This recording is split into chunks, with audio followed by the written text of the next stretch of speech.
Recientemente se volvió viral una historia trágica de un sujeto que se hace llamar Bet. Esto a raíz de que él fue entrevistado en el podcast Penitencia, donde Saskia Niño de Rivera le da voz a personas privadas de su libertad en los penales de México. Es un podcast muy controvertido porque salen un montón de personas a contar sus fechorías y el por qué están en la cárcel. Privadas de su libertad. ¿Cómo se forma una identidad cuando nunca hubo un lugar seguro al cual volver? Este sujeto lleva 18 años en prisión por una condena de 73 años. 72 años. 72 a raíz de un secuestro. Sin embargo, el sujeto ha hecho más cosas a partir del secuestro. Entre ellas, asesinó a su padrastro después de violentarlo sexualmente. Eso me parece bien. Su vida es tragiquísima. Huyó a las coladeras cuando tenía tan solo 7 años y se lo robaron. Creo que 6, güey. Tenía 6. Y se lo roban y lo entrenan para matar. Y a partir de ahí tuvo una carrera de crimen hasta que a los 17 años termina en la cárcel. Es una historia súper llamativa porque hay mucho debate acerca de incluso rituales satánicos. Que su ritual en Catemaco. En donde incluso está embarrado el nombre de... La Carmelita Salinas decía que era católica, ¿no? Y te compraba los y iba a hacer su sacrificio. Y hasta la Ludwika Paleta. La Ludwika Paleta, güey. Sí. Pero ¿cómo? Yo no había visto que Ludwika también, güey. Le ponen bip a su nombre, pero no le tapan la boquita. Y también menciona a otras personas de la familia. A los Salinas, a los Aguilar. Y fue un debate tan grande también porque mucha gente siente empatía, pero otros están diciendo, güey, están glorificando a un asesino, a un secuestrador. Es un tema como súper difícil. Muy complicado. Y por eso traemos a un invitado súper condecorado, claro que sí. Bienvenido, Emma. Brunel. Al Cerencito de Calzón, tu espacio. Hola, muchas gracias por la invitación. Gracias por estar aquí. Cuéntale a la audiencia a qué te dedicas. Bueno, pues yo estudié Derechos Humanos, un poco trabajo en temas de, pues trabajo con organizaciones de la sociedad civil, pero parte del trabajo que hago en redes sociales o en el activismo tiene que ver con el antipunitivismo, que es como esta postura de, pues, abolición de las prisiones y pensar otras formas de justicia que no sean la cárcel. Qué interesante. La policía, el sistema penal, ¿no? Como tal. Y si no hay cárceles, ¿entonces qué hay? Pues hay que un manotazos en la mano, nalgadas. Sí, o sea, pues básicamente es construir otro tipo de justicias. Hay en realidad muchísimos modelos como la justicia restaurativa, transformativa, etcétera. Sí, claro. Y supongo que también hablan de cómo evitar, ¿no? Antes de que sucedan las cosas. Claro, ¿no? Creo que la prevención es la mejor estrategia antes que responder únicamente cuando ya suceden las cosas, que generalmente el sistema penal eso hace, ¿no? O sea, solo responde cuando ya ocurrió el hecho. Y justo este tipo de casos nos dan cuenta de cómo a veces alguien puede haber hecho muchas cosas y el sistema penal pues llega súper tarde, ¿no? Para responder. Totalmente. Claro. Pues muchas gracias por estar aquí. Gracias a ustedes. Entonces, como les contábamos, es una historia muy cabrona porque nos hace analizar que en realidad la historia de muchos criminales está llena de negligencia, maltrato y abandono que es completamente evitable, ¿no? Y de hecho, el podcast te lleva para allá. Porque no por nada Saskia Niño de Rivera abre diciendo: la historia de Beto nos obliga a mirar qué pasó cuando crecer significa adaptarse al abandono, cuando la calle se vuelve escuela y la violencia deja de ser una excepción para convertirse en la regla. Aquí buscamos entender qué ocurre cuando el silencio, la violencia repetida y la ausencia total de intervención empujan a alguien cada vez más lejos, hasta que regresar parece imposible. Hubo todo un mame en redes sociales en donde se generaron muchas reacciones súper condescendientes, súper empáticas, al punto de que ya le estaban haciendo memes, ya lo estaban ilustrando como él llorando o como en mejores circunstancias, ¿no? Él siendo piloto, porque él cuenta que quería ser piloto. Incluso se invocó a una colecta. Rumbo al penal, más de 200 bolsas que traen, como pueden ver, todo un kit de ayuda. Al punto de que le llegaron 200 piezas de papel de baño y cosas así. Suministros. Y él compartió con otros reos. Sin embargo, pues mientras eso pasaba, otros decían, güey, qué vergas. ¿Y qué pasa con? Ajá, pues, o sea, estamos escuchando una historia, solo una historia unilateral, sin un análisis, sin un perito, sin un psicólogo clínico que nos analice qué sí dice bien y qué está mintiendo, que es un delirio, ¿no? Y que además, claro, algo muy impactante es que ves la cara de Beto, pero no ves la cara de la mamá con su hijo desaparecido, no ves la cara del niño, no, eso no existe, güey, solo veto. Señala a mucha gente que al glorificar a un delincuente se está silenciando a las víctimas, por supuesto que así es. O sea, creo que es parte del problema con ese podcast, ¿no? O sea, y en la misma introducción dice, este video no tiene la intención de educar y es como bien claro. Entonces, eso, ¿cuál ¿no? es la intención? ¿El morbo? Sí. Lo que sí es que usualmente la versión que escuchamos no es la de las personas que ejercen esas violencias, ¿no? Entonces sí es algo como fresco, pero pues también al mismo tiempo pues el problema de esto es que no hay un contraste, ¿no? Con todas las víctimas sin cara. Uh-huh. Y además que creo que Saskia, digo, o sea, tampoco es nada personal contra ella, pero sí creo que es muy mala entrevistadora. Y creo que no es personal, pero es una bastante bien. No da una y yo la quiero mucho, pero no da una.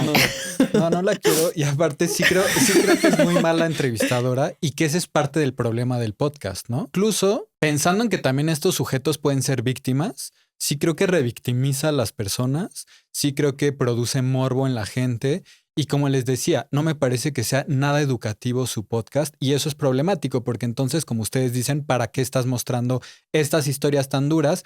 Que como ustedes también dicen, ¿no? La gente va a empatizar, pero al final no nos quedamos con ninguna reflexión ni cambiamos nuestra idea ni de las prisiones, ni del sistema, ni del capitalismo. O sea, podría haber ahí un chingo de reflexiones de por qué la gente hace eso, ¿no? Y al final darnos cuenta que la violencia sí tiene que ver también con desigualdades, ¿no? O sea, con un chingo de temas que son sistémicos. Sí, por supuesto. Pues en medio de todo el revuelo que de repente matan al Beto. Y todos así de, no, pues sí, era de esperarse. Güey, no, luego un montón de peces no. gordos. Claro que lo iban a pero eso es suicidar. Fake news, ¿no? Era fake news. ¿Es fake news, güey? Sí. ¿Y qué pasa con todos los que en verdad creímos que no era fake news, güey? Yo dije, como no mames, lo mataron y ahí voy otra vez. Tú sí creías que lo habían petateado, güey. Sí, güey, no me funen, pero es que de verdad me pesó mucho. Entonces cuando vi que lo mataron dije, güey, claro, obvio, güey, Carmelita Salinas lo mandó a matar. Sí. Me lleva a la verga. No, ella sí está muerta, ¿no? No, sí, pero pues y yo pues su familia, ¿ok? Sí. Desde el más allá.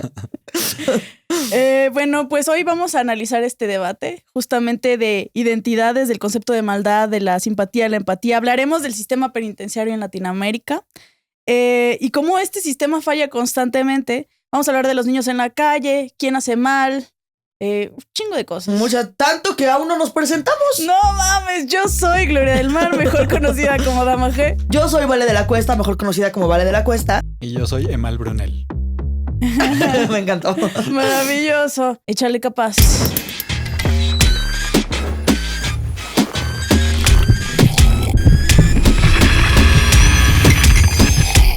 Pues bueno, Saskia Niño de Rivera, que no es la misma persona que Sofía Niño de Rivera, para empezar desde el nombre. Y tampoco son hermanas, de hecho son... La Sofía, para quien no la conozca, es una comediante. Sí, Sofía Niño de Rivera es una gran comediante. Y pues son primas Saskia y ella. Saskia es una escritora, activista y conferencista mexicana y es conocida por su trabajo en temas de justicia penal, sistema penitenciario y derechos humanos. Y su podcast llamado Penitencia pues busca entender qué hay detrás de delitos como el contexto familiar, la violencia, la pobreza y pues reflexionar sobre la justicia, la reinserción social y la violencia del país. También tiene una organización, bueno, ella es cofundadora de una organización llamada Reinserta, que se dedica a apoyar la reinserción social, visibilizar la situación de las cárceles en México y trabajar con personas que están privadas de su libertad y personas pues, inocentes privadas de su libertad. ¿Tú qué opinas de Reinserta, ya que ese es tu mero mole? O sea, yo creo que la reinserción social en general no existe.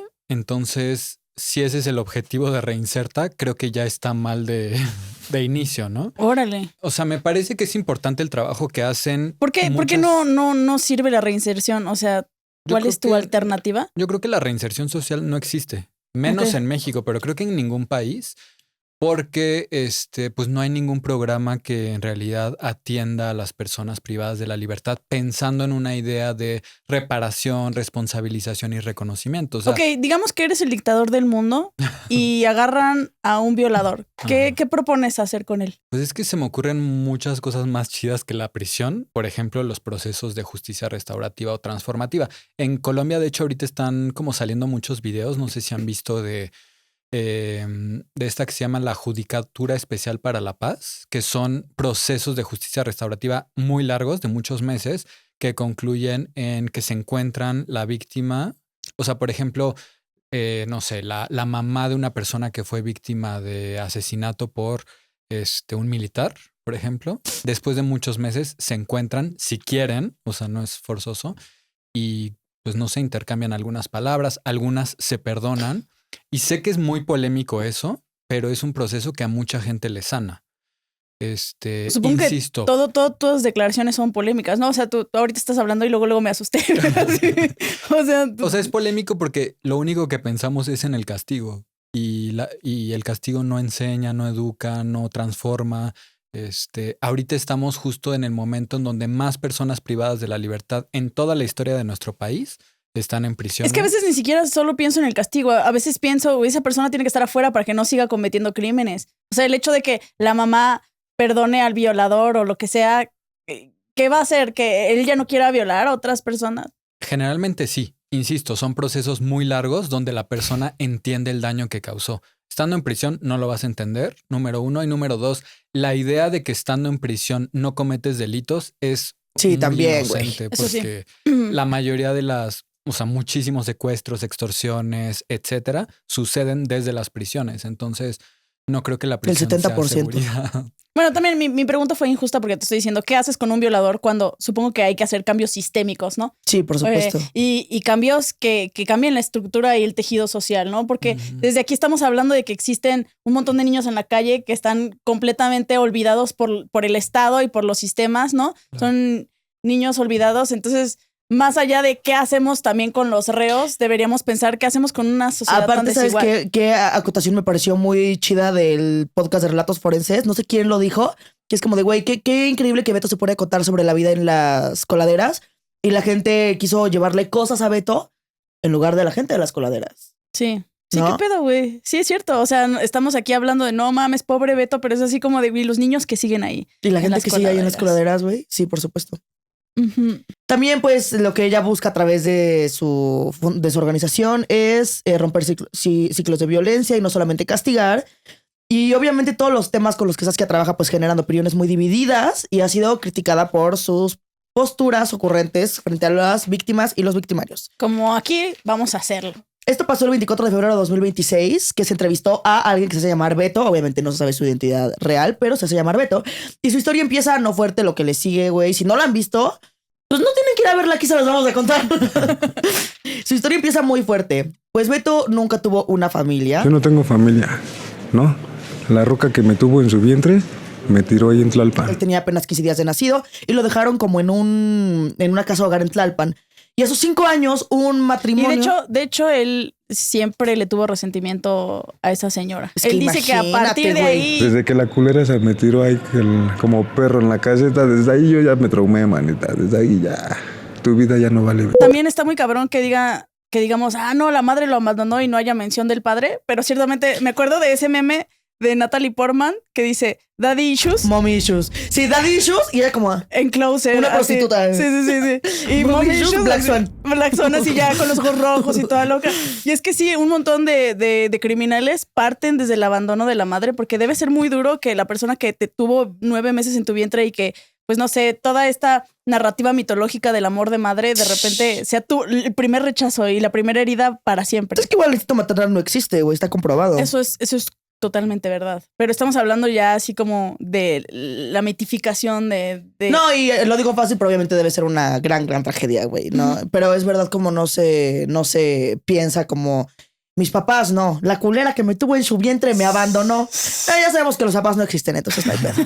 Pero, o sea, hablando de que los papás no existen, tampoco el Estado, ¿no? O sea, siento que ahí yo creo que la gente sintió mucha empatía por Beto, justo porque saben que su vida fue muy injusta y fue muy Súper injusta, no güey. solo por, o sea, creo que el tema de la mamá echarle la culpa a ella, pues sería muy injusto también, ¿no? Pero vemos como un chingo de situaciones que tienen que ver otra vez, ¿no? Con el capitalismo, con la desigualdad, con la violencia que se vive en esos contextos, ¿no? De personas que no han tenido afecto, que no han tenido una familia o una red afectiva, ¿no? Sí. Que no han tenido apoyo para nada, que él mismo lo dice, nunca tuve una niñez. Y eso es algo que nunca vamos a entender quienes tuvimos una niñez, ¿no? O sea, quienes Exacto, güey. usamos nuestra niñez para ir a la escuela o para hacer cosas de niñez. Y entonces creo que por eso la gente entiende que hay una injusticia antes de las violencias que no están justificadas, pero que él cometió, ¿no? Sí, por Totalmente. supuesto. Y bueno, a sus 5 años lo adopta un matrimonio y pues obviamente fue una experiencia de la verga. No nos caen bien. Lo maté. Con ellos solamente duró 1 año. Un año nada más duré con ellos. De los 5 años a los 6 años. El primer día que lo llevaron a la casa le compraron unos pescuezos y como el güey no sabía comer, pues como que... Solo les quitó el pellejito. Sí, entonces lo agarraron... Bueno, el tipo lo agarró a putazos. Pues no sabía comer, ¿no? Y como nada más le quité el cuerito, pues me dio una verga. El tipo lo agarró a putazos, el güey lo violaba, lo quedaba con el perro, lo dejaba ensangrentado, también golpeaba a la madre, a la esposa. Me dio... A los 5 años. Me partía a mi madre, ¿no? Me encadenaba, ¿no? Me picó. Entonces con ella solamente aguantó 1 año. Él reprocha mucho el hecho de que la señora la esposa, Beto le decía, ¿no? Lo que este hombre le hacía, esta persona horrible le hacía y ella posiblemente nunca le creyó, a pesar de que ella también sufría las violencias que Beto, ella también era golpeada. Y bien desesperada y con miedo de que ese güey le daba en su madre. También le pegaba a ella. Sí. Sí, pues. Y ella posiblemente nunca le creyó, a pesar de que ella también sufría las violencias que Beto, ella también era golpeada. Nunca me creyó. Nunca. La cama está llena de sangre. Diario me meaba. ¿Tú crees que no me iba a creer? Entonces, bueno, recordamos, de los 5 a los 6 años él estuvo ahí. Un 15 de septiembre cuando él tenía 6 años, lo mandan por unas tostadas y pues simplemente decide escaparse, se pone a llorar en una parada de Y camiones. se acercó un güey y me dijo, ¿qué tranza? ¿Qué haces? No, chillando, pues morro, 6 años, sin conocer a nadie. Y le dije que me había escapado de mi casa. Y me llevó a su coladera, ¿no? A observatorio. ¿Tú ya conocías el concepto de las coladeras? O sea, sabía de que obviamente había personas viviendo ahí. ¿Y a qué nos referimos con las coladeras? Pues tal cual, ¿no? Las coladeras de la Ciudad de México, de cualquier ciudad donde viven personas que pues, no tienen un hogar, ¿no? Y que Ajá. Las también- entradas de los drenajes, así. Exacto. Las entradas. Un lugar tóxico. Ajá, hay desde los olores, desde lo que tiran. Yo he encontrado fetos así. La propia policía pasó y nos aventó un pinche frasco por acá, sí. De un feto. Y el video de María Beristain y el de Yulai, literalmente bajan así. Y es muy cabrón porque por más horrible como que pueda sonar, luego, o sea, se supone que también para las personas en situación de calle resulta mejor porque por lo menos ahí no son violentados, es más difícil que la policía los quite, que la gente los agreda, que se sientan más expuestos. O sea, son al final, entiendo por lo que platica Beto, como sistemas sociales también, ¿no? O sea, como que se organizan ahí para... Sí, pero Sí. es cabrón Cuidarse. porque él cuenta, justamente vamos para allá, justamente él cuenta que alguien le dice así como que no, aquí las coladeras, la calle también tiene dueño y no sé qué chingados. Entonces él incluso cuenta que viviendo ahí en las coladeras, pues como que se tuvo que ganar su lugar. Me dicen, ¿y tú qué chamaco? La cárcel, la calle tiene dueño.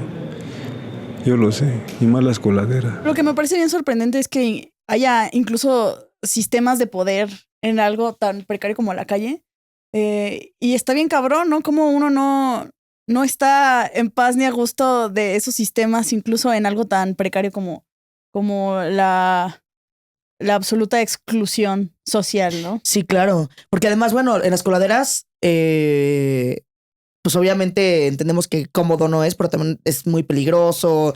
Cuando llueve, pues sube el agua, el olor el olor puede ser tan denso que te puede hacer literalmente daño. Hay un chingo de gases tóxicos. Hay un chingo de ahí. gases. De hecho, algunas personas de las que María Beristain tiene en su mini documental de las personas que viven en situación de vivir en las coladeras, cuentan cómo... aparte me da risa porque varios dijeron lo mismo, como no, aquí ves cosas bien cabronas, o sea, pero como cosas así feas, como si fueran demonios, ¿no? No sé qué. Y es raro porque le pregunta a varias personas y todos como sin conocerse es como, no, sí, aquí se ven cosas bien raras. Y cuentan como que la gente va mucho a dejar su brujería, va a dejar ahí su santería, que su gallina muerta, sus trabajos, cuerpos humanos muertos, También bien que dicen que espantan. fetos. Sí, exacto, es lo que te digo, que espantan bien cabrón, güey. Y que Pero- no es gente. Pues es que también está bien cabrón. Imagínate estar en las coladeras y meterte un chingo de drogas y que estés desnutrido y que te enfermas, por ejemplo, Y te los da una gases. fiebre y no puedes hacer nada. Y o sea, Y no. que son niños también, ¿no? O sea, Sí, este sí. Beto de 7 años. claro. está O sea, denso. incluso desde la perspectiva más escéptica sobre la paranormalidad, las cosas que debes ver ahí abajo en la oscuridad está Sí, porque aparte cuando, por ejemplo, cuando Eva baja dice que como de, güey, ¿qué pedo? O sea, es de día y dice que, o sea, entró y dice, no veo nada. O sea, ¿cómo le hacen para pasar? O sea, no veo nada, güey. Más de aquí como está el otro sujeto, no veo más para allá. ¿Cómo le hacen para entrar, no? Y esos güeyes, pues, sin luz, ahí ya saben cómo irse. Ahí estuve con él 1 año. ¿Cómo fue vivir en una coladera para ti? Pues era mi familia, ¿no? Por primera vez tuviste una familia. Entre comillas. Sí. Entre comillas, porque realmente pues cada quien está en su pedo, ¿no? Unos drogándose, otros... Cada quien anda en su pedo. Se refiere mucho a ellos mismos como perros de la calle, no tienen dueños, si algo les pasa, a nadie le importa, son perros de la calle, olvidados por todos. Él cuenta como se agarraba cualquier víscera de pollo o así y llegaba y pues estaban algunas señoras cocinando, no sé en dónde cocinaban. Y pues que ahí cotorreaba un poco con la banda también en cuanto se pudiera, porque mucha gente pues estaba perpetuamente drogada. Y le hacían mandados, y entre algunos de los mandados que le hacían hacer era ir por la mota. Y él a esa edad empieza a fumar marihuana. A los 6 años, 7 años empieza a fumar marihuana. Y está bien cabrón pensar en que alguien se empieza a drogar a los 6 años. Si a mí me sorprende cuando alguien me dice, no, yo a los 12 probé la mota. Y yo, ¿qué? ¿A los 12 enfermo? Güey, sí. No, está muy cabrón, pero a los 6 está todavía más cabrón. No, a los 6 es la mitad de lo que me impacta a mí, güey. Porque pues es una parte clave del desarrollo. O sea, como de desde los 0 a los 6 años es el momento de desarrollo psicológico al punto de que se ha visto en niños ferales que no tienen contacto con otros humanos. A partir de los 6 años, a pesar de que ya vuelvan a estar con otras personas, ya es imposible, ¿cómo se llama? Retractar. ¿Ese es el síndrome de Mowgli? Independientemente de que vuelva a la sociedad, ya no pueden insertarse socialmente. Sí, por supuesto. Porque esos 6 años son demasiado cruciales. Son cruciales. Entonces el daño que hace el THC puede interferir de manera súper seria, ¿no? Afectando la toma de decisiones, la memoria, el aprendizaje. Sí, güey. Aparte, imagínate, o sea, eso pasaría si es un niño como cuidado y en una situación óptima. Pero imagínate encima él que muy probablemente, bueno, yo considero que probablemente tenía desnutrición, o sea... Claro, por supuesto. Eso, ¿no? Como que hay un chingo de condiciones que hacen que una persona también tenga una dificultad para empatizar con otros, ¿no? O sea, a mí me parece súper obvio que una persona como Beto crezca y le cueste sentir empatía o le cueste cuidar a otra persona o no sentir rabia contra las personas, ¿no? O que se le haga normal, no sé, dañar a otras personas porque... Es que, claro, si no conoces algo más... Exacto, si nunca nadie te cuidó a ti. Entonces aquí nos damos cuenta cómo la condición de la precariedad, de la pobreza, es una condición material. Y esto nos remonta al clásico de el pobre es pobre porque quiere, porque son huevones, porque no trabajan. Pero hay que darnos cuenta cómo si empieza a haber una condición cognitiva en el momento en el que sumas todas esas cosas. En el momento en el que sumas que no solo estás expuesto a la violencia, sino que cuando te enfermas no tienes para cuidarte. Entonces una enfermedad te puede chamuscar el cerebro, ¿no? No estás comiendo bien, no te estás alimentando bien, te drogas.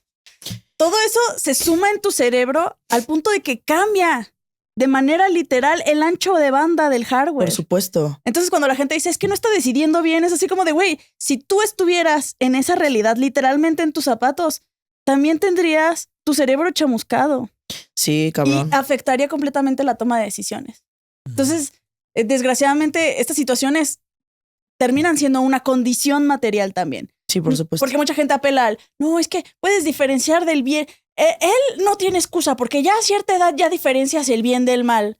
Pero es que está bien cabrón porque ¿en qué momento puedes diferenciar las cosas si literalmente tu computadora tiene virus? Literalmente. Por eso está cabrón que la gente pida que él esté arrepentido mágicamente, ¿no? Porque sí, ¿verdad? en realidad También. nunca ha habido como un proceso de acompañamiento para él. Insisto, él también es una víctima, no justifica lo que hizo, pero güey, también necesita acompañamiento, terapia, sanar. O sea, por eso creo que mucha gente accede a dar entrevistas con Saskia porque necesitan hablar, ¿no? Y ser escuchados, no tanto porque esté chido exponerse públicamente. Sí, por supuesto. Y pues regresando a lo de Beto, después de estar en la coladera y a los 7 años se muda a otra coladera. Se va a la número 16, que es en La Merced. Ahí conocí a mis mejores amigos. Okay.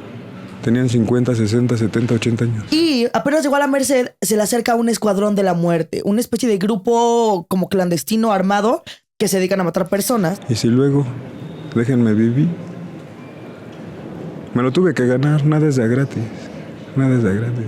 Pero esos rucos me enseñaron a leer, me enseñaron a hacer cuentas. Y empezó a trabajar de niño dragón, que son estos niños que, bueno, o quien sea que... de estos que lanzan fuego por la boca con gasolina. Y también se dedicaba en ese momento a cuando las personas en los semáforos tenían su ventanilla abierta, pues él simplemente les chingaba su bolsa. ¿Por qué no? A los 9 años conoció a una niña mayor que él que había sido violada por su papá y por su abuelo. Su papá la violó, su abuelo la violó. Y deciden hacerse como noviecitos. Él tenía 9 años y ella era un poquito mayor. Y a los 3 meses los secuestran a los dos y los llevan a una... Lo secuestra una perrera. Ajá. Él dice perrera y cuando me puse a investigar qué es perrera, Sí. pues parece ser como una camioneta que no tiene ventanas y... Ah. Ajá. Se lo llevan así en una caja de latón con otros 10 niños, se lo roban. Entonces los secuestran y se los llevan como a una tipo bodega, justo a muchos menores de edad. Y en ese lugar estuvo 1 año y 3 meses donde constantemente le decían que no valía nada. Dice Beto que como que les llenaban el cerebro como que les arruinaban su cerebro, o sea, como que los Sí. trataban de la verga. Nos empiezan a maltratar, nos empiezan a decir que para pronto pues estamos a sus huevos de esos güeyes. Y si no hacemos nada, pues nos iban a matar. Y así fue, manita. Y les ponían a hacer ejercicio, o sea, como de entrenamiento. Les enseñaban a leer, a usar cubiertos. Y él cuenta como en ese año y 3 meses nunca se bañó y estaba todo mugriento. Si tú no aguantabas hacer el ejercicio o contestabas o te ponías al pedo, rápidamente sacaban la 9 y te disparaban. Y vámonos. Ya, adiós. Mi noviecita no aguantó el ejercicio y la mataron, ¿no? Todos los valecitos que no aguantaban los mataban. Y en las madrugadas los íbamos a tirar a Tlalpan. Y creo que algo que está muy fuerte de eso es que como que muy pocas partes de la vida de Beto son como alegres o felices y como que recuerda mucho este momento con su novia. Pues creo que también es bien fuerte que le quiten eso poco que tiene, ¿no? Que es como alguien a quien ama o...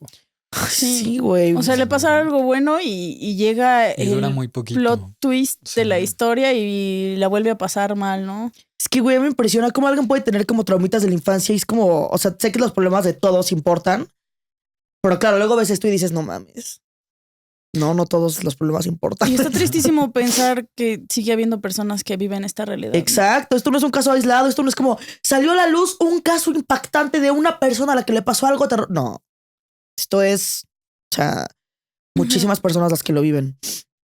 Y bueno, de hecho no existe una cifra única ni confiable de cuántos menores están en situación de calle y menos también por la cifra negra y cuántos niños pues, simplemente mueren en el camino Por de vivir en cifra la calle. negra estamos hablando de todos esos casos que no están registrados, ¿no? Ujú. Cada que decimos cifra negra estamos hablando de que es muy difícil realmente conocer la cantidad real porque hay casos que son mucho más difíciles de leer en este caso porque Son población móvil y viven en condiciones ocultas o interminentes. Pero algunas organizaciones reportan que las cifras podrían estar entre 30,000 y 100,000, pero obviamente son cifras como súper, o sea, un estimado que, insistimos, no se puede saber, pero pues sí, pues sí, obviamente es claro que son muchísimos los casos. tantos niños que viven escondiéndose todo el tiempo, pues ¿cómo los vas a contar? Por supuesto. Después de ese año y 3 meses, por fin le dan un baño, le cortan el pelo, lo visten bien y lo mandan a la Cámara de Diputados con un sobre a buscar a un sujeto llamado Rogelio. Supe que el perro, o sea yo, ya tenía dueño.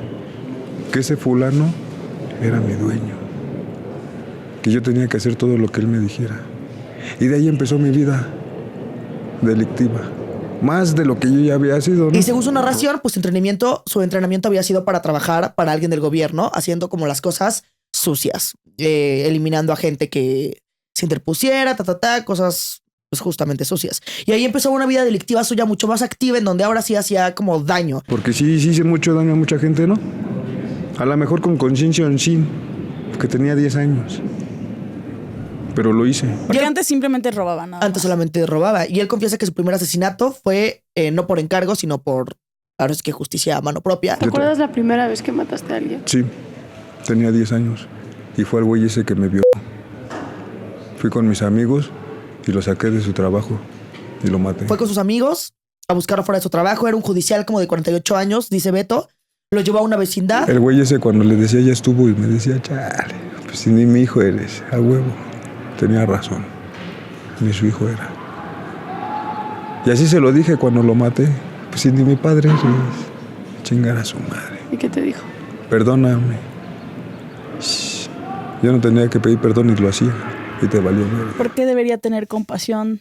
¿Cuál es la diferencia? Pues sí, Y decide torturarlo. La verdad me parece muy bien, güey. La verdad. Es la Qué verdad. difícil, Val. Pues la verdad me parece muy bien. A mí no güey. me parece muy bien porque independientemente de que sea justicia poética, el daño mental que él se está haciendo, por eso yo no estoy de acuerdo de la justicia por mano propia, porque no solo se trata de quién merece qué, se trata de qué tipo de cosas estás normalizando en una sociedad o en una persona. Pero también siento que, o sea, el sistema de justicia que tenemos, como para quién es, ¿no? O sea, porque Beto, como niño en situación de calle, jamás hubiera podido acceder a otro tipo de justicia, ¿no? Ah, O sea, no exacto. iban a meter no le iban a creer a él, no iban a meter a prisión al padrastro si es que creemos que eso sería justicia. O sea, creo que en realidad el sistema penal es para muy poca gente, ¿no? Incluso los jefes de Beto probablemente jamás pisaron prisión.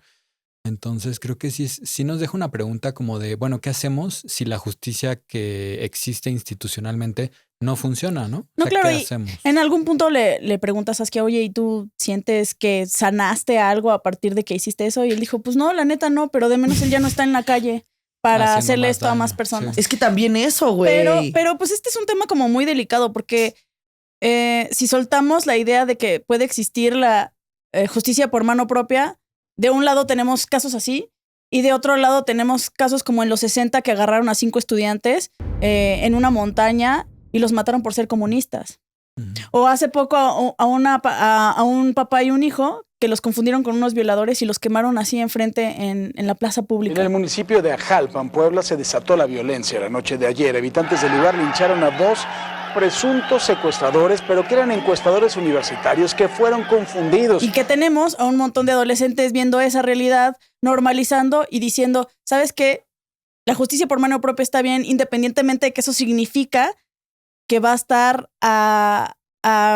unido al concepto de justicia que cada una de las personas tiene. Yo al decir que esto me parece bien, no estoy diciendo como de, güey, sí, güey, si alguien te hizo algo, pues al chile sí deberías matarlo o deberías hacer lo que creas justo. Pero en casos como estos específicamente, no me digas que no una parte te dice, güey, bien. No, ni una parte de ti dice, güey, bien. No, bueno, sí, sobre todo porque estamos hablando de que él después empezó a delinquir y dices, bueno, si ya hizo eso, de menos que haga, o sea, que hiciera algo vigilante. Porque estamos hablando de una persona, o sea, Sí, de porque si un estamos sujeto que hablando de- adoptó a un niño para violarlo y torturarlo, Claro. güey. ¿Qué clase de, qué hubiera sido justo que pasara? Yo siempre cuando veo estos casos... Lo justo hubiera sido que eso no pasara. Claro, pero yo cuando veo estos casos siempre pienso en, güey, lo que genera en la persona. Obviamente, en otra historia de cualquier otro niño torturado, someterlo a una realidad en donde le hace esto a su violentador y lo daña psicológicamente para siempre es problemático. Pero como te digo, en esta situación en donde ya sabemos cuál es la historia de Beto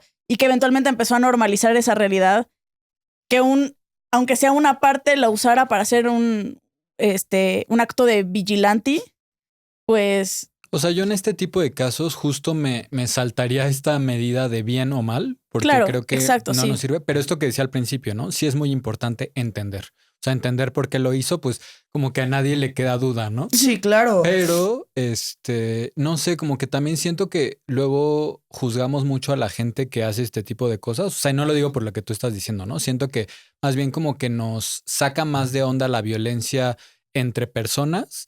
Pero, por ejemplo, el Estado en las prisiones también tortura a la gente, ¿no? Ah, Y como no, que, sí. como que eso lo tenemos más normalizado. Como que si un guardia en la cárcel te tortura, te viola, porque a los violadores hasta mucha gente celebra eso, ¿no? Es como de vas a llegar a prisión y ahí te van a violar. De hecho, se sabe que un montón de Exacto. violadores, sobre todo si en la prisión se enteran de que violaste a un niño, Exacto. sí o sí, tú... Dios, La güey. gente lo celebra, ¿no? O sea, supuestamente estamos en contra de la violación, pero celebramos que ese Es tipo verdad, de es cosas verdad. suceda. ¿Qué pedo? Está duro, estoy de acuerdo contigo, ¿no? Creo que son cosas que no deberían pasar, pero entonces, ¿qué otra justicia nos imaginamos? Porque justo esto, así la violencia extrema ocurre todos los días en prisiones. Sí, pero por eso me gusta ese recordatorio de que no estamos analizando bien o mal, ¿no? Exacto. Sí. Al final de cuentas, luego a la gente le frustra que nos quedemos en este extraño punto intermedio en donde parece que estamos en los grises, pero es que así es este planteamiento. Es tan complicado que la binariedad y la dicotomía moral es insuficiente. Es como la autodefensa, por ejemplo, ¿no? Cuando una mujer está a punto de ser víctima de feminicidio y se defiende, como que en realidad decimos, eso justifica Sí. que ella esté libre porque en realidad se defendió, ¿no? Ujú. Y creo que en este tipo de casos también podemos pensar, bueno, pues hay una situación gravísima de violencia Ujú. y su respuesta la podemos entender. No estoy diciendo que esté bien o esté mal o que se justifique.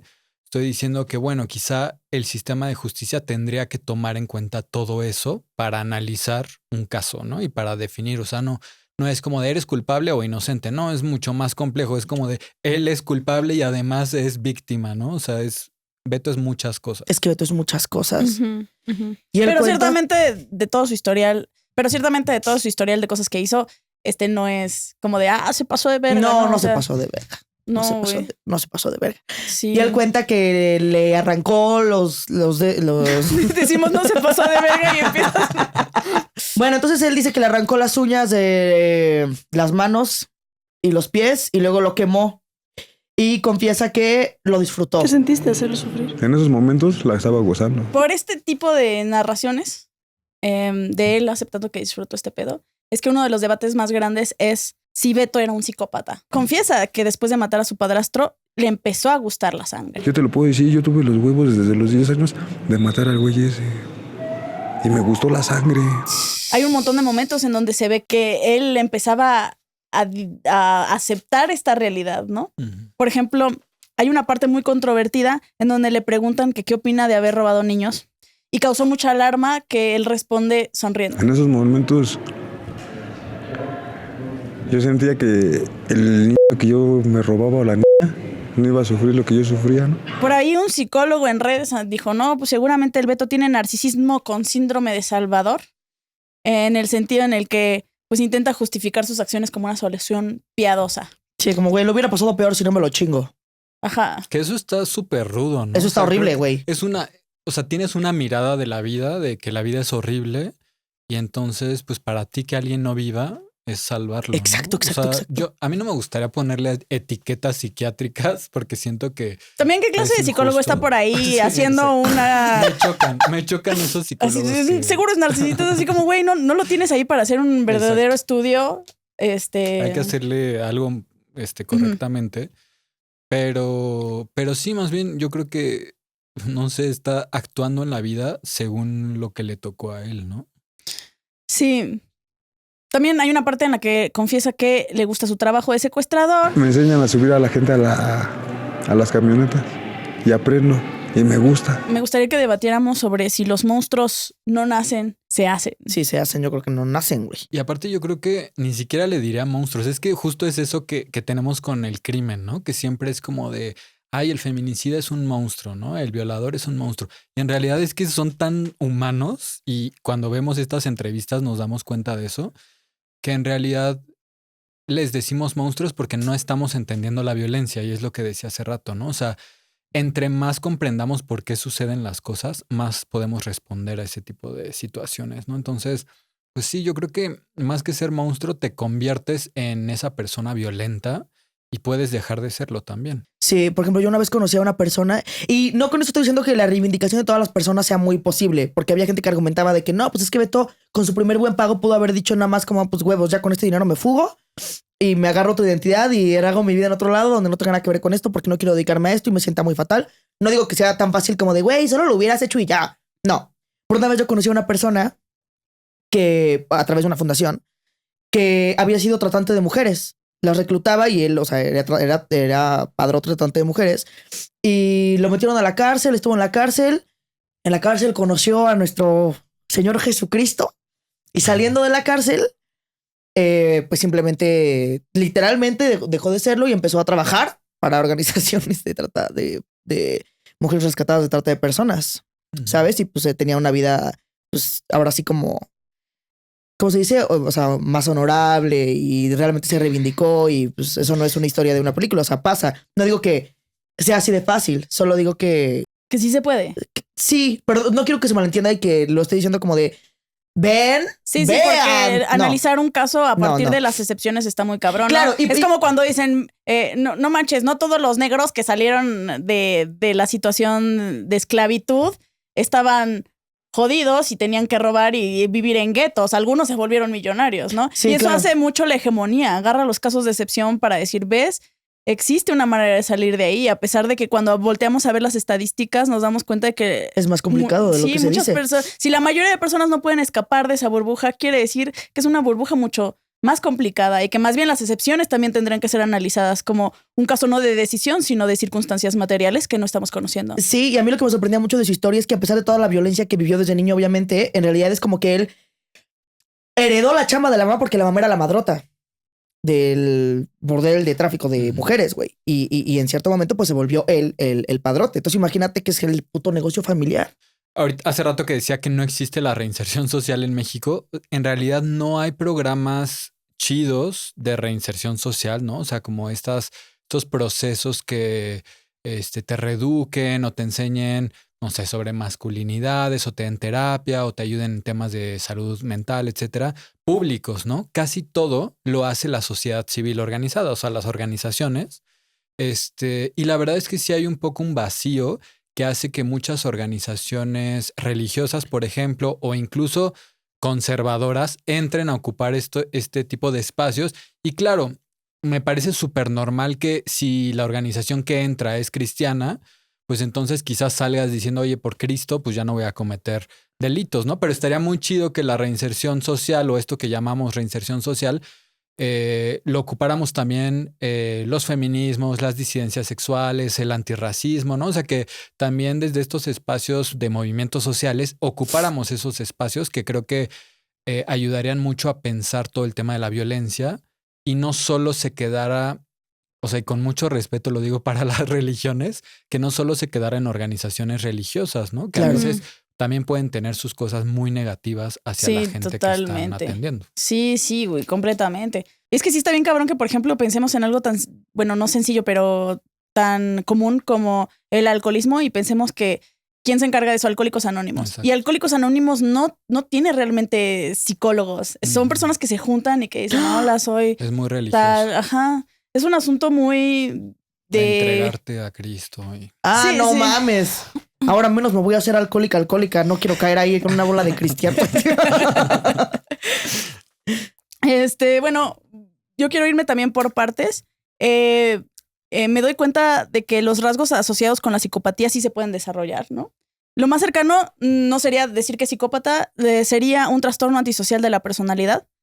Pero también me hace preguntarnos a qué sí podemos permitirnos la empatía y a qué no. Porque en el momento en que dicen, este era psicópata, estamos regresando un poco a este biologicismo, a este naturalismo, en donde pensamos que hay una identidad con lo que naces y ya no lo puedes arreglar. Y entonces, por lo tanto, ya no se puede sentir empatía por esta persona, ¿no? Uh-huh. ¿Me explico? Sí. Si es una persona que desarrolló un trastorno de psicopatía, entonces ya no merece que lo analices como de, qué mal pedo, ¿no? Uh-huh. Sí, o sea, pareciera que no tiene salida, ¿no? O sea, Ajá. como que no hay ninguna opción para esa persona más que o la cárcel o el psiquiatra. Y yo creo que justo no. O sea, justo hay muchas opciones que podemos pensar distintas, ¿no? Y justo por eso yo no les encasillaría en esta medicalización o psiquiatrización de las personas, porque pues en realidad es creo que algo más complejo que sí se puede sanar y que creo que cuando usamos la narrativa de la criminalidad o de la psiquiatría, como que también nos encerramos mucho en esto, ¿no? De, ay, no, pues ya no hay ninguna opción. O sea, esa persona ya El psicópata ya Exacto. quedó malito para siempre, esos ya no pueden estar en sociedad. Sí, es una patologización, ¿no? Cuando hay un montón de personas que tienen trastornos o que son psicópatas, que aún así encuentran la manera, ¿no? de vivir en sociedad y de entender, ¿no? Porque de alguna manera todos tenemos un cableado diferente, ¿no? Todos tenemos cosas que nos hacen no ser no ser un comodín, ¿no? De estar en paz. Y todos tenemos que encontrar la manera en la que todos esos piezas de rompecabezas se junten.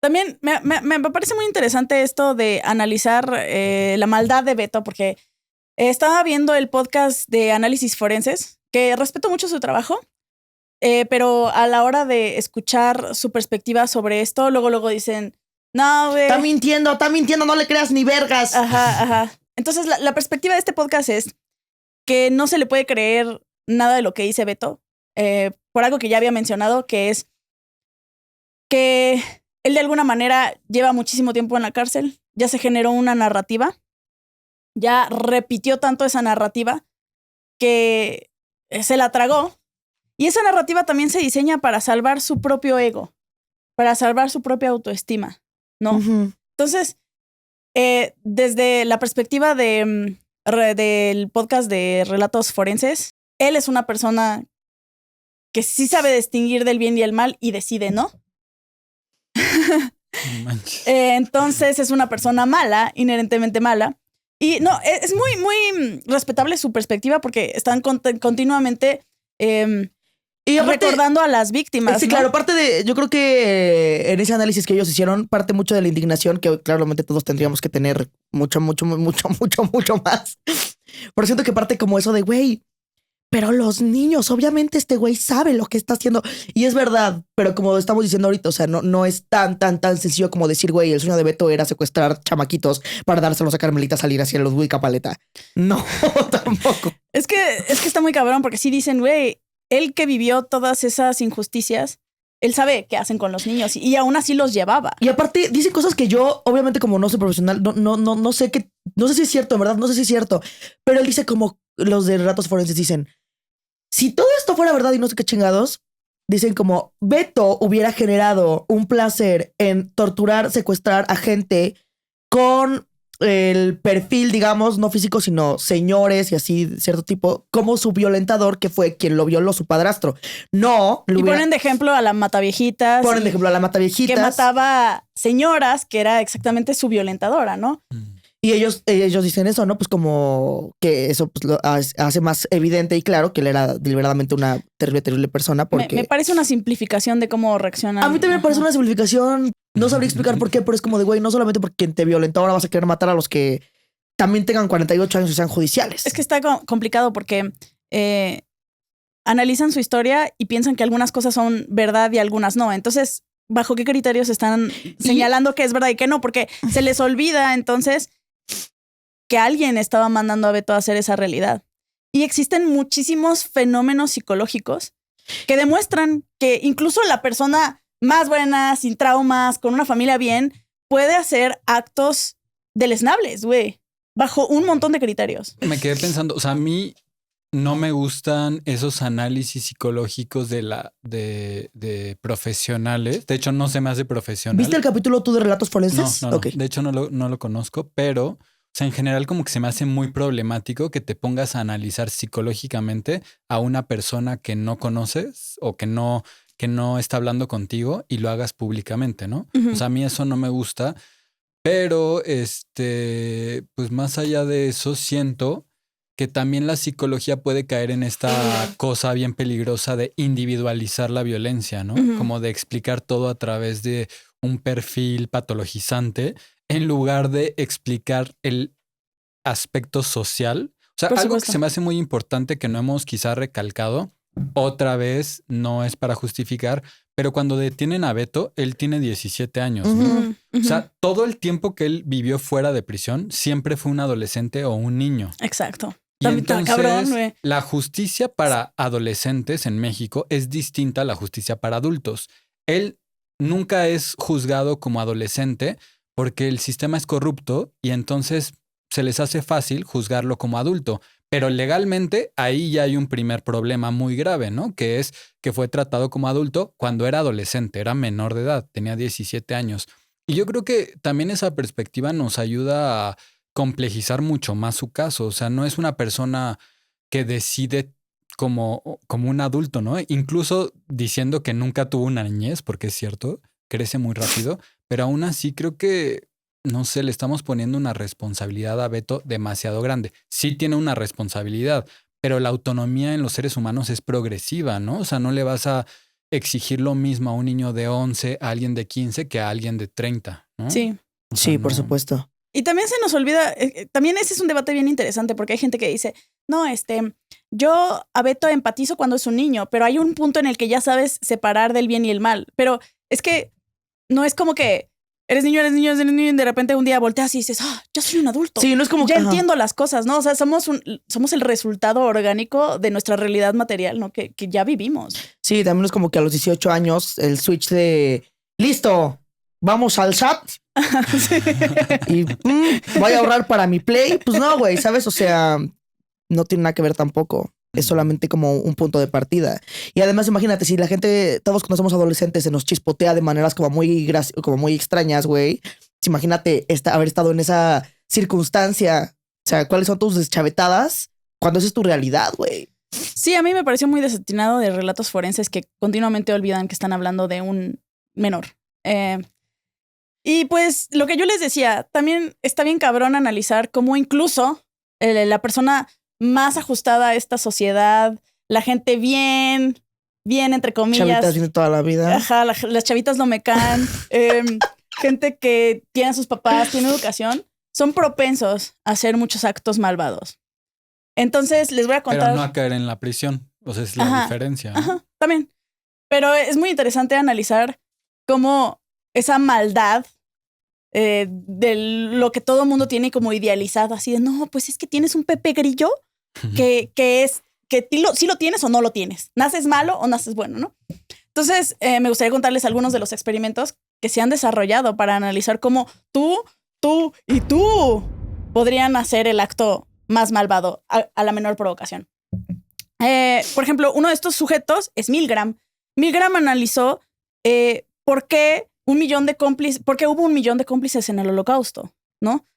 Es así como de... entonces vamos a decir que todos los alemanes fueron psicópatas, ¿no? ¿Qué pasó allí? Entonces Milgram hizo un experimento en donde te agarró así, por ejemplo, a ti y dijo, mira, ¿sabes qué? Vamos a hacer esto.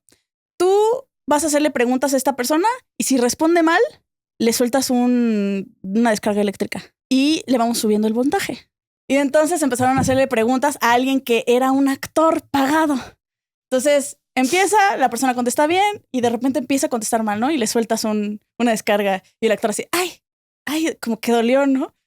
Y vuelve a contestar mal, le va subiendo el voltaje y ya empieza la persona a quejarse cada vez más fuerte. Y el vato que hace experimento voltea y así de, no, pues ya le dolió. Y el doctor, continúa. Y sube el voltaje y ya la persona empieza a gritar más feo, así como, no, ya me duele. Y el doctor, continúa. Y ya de repente, no, ya no quiero, me duele. Y el doctor, continúa. El 70% de las personas, entre 60 y 70% de las personas continuaban con el experimento. Y es bien loco pensar que tantas personas simplemente se deslindan de la moralidad al considerar que la decisión no recae en ellos. Y por eso el que aventó la bomba de Little Boy en Nagasaki, no me acuerdo si era Hiroshima, Nagasaki, la de Little Boy, simplemente dice, güey, yo estaba haciendo mi chamba. Yo no lo decidí. Es verdad, güey. Entonces, también hay que meternos ahí porque él estaba haciendo un trabajo que adultos lo mandaban a hacer. Sí, porque, por ejemplo, también él cuenta que lo mandaban a la plaza y cuando seguía siendo un niño, ¿no? Y que le decían así de... Bueno, cuando empezó a trabajar para el güey para el Rogelio, como que lo mandaban a plazas y le decían, dile a ese señor que te perdiste, que no encuentras a tus papás, que si te acompaña al estacionamiento. Y que ya en el estacionamiento, pues los güeyes, no sé, pues le robaban, le hicieran lo que tenían que hacer. Me llevaban a los centros comerciales y me decían, mira, ve con ese señor, dile que te perdiste, que te lleven al estacionamiento. Ya en el estacionamiento pues ya se encargaban los demás de hacer su trabajo. Está trabajando, está haciendo su trabajo. Está haciendo su chamba. Está haciendo su chamba. Y si no la hace él, la hace alguien más.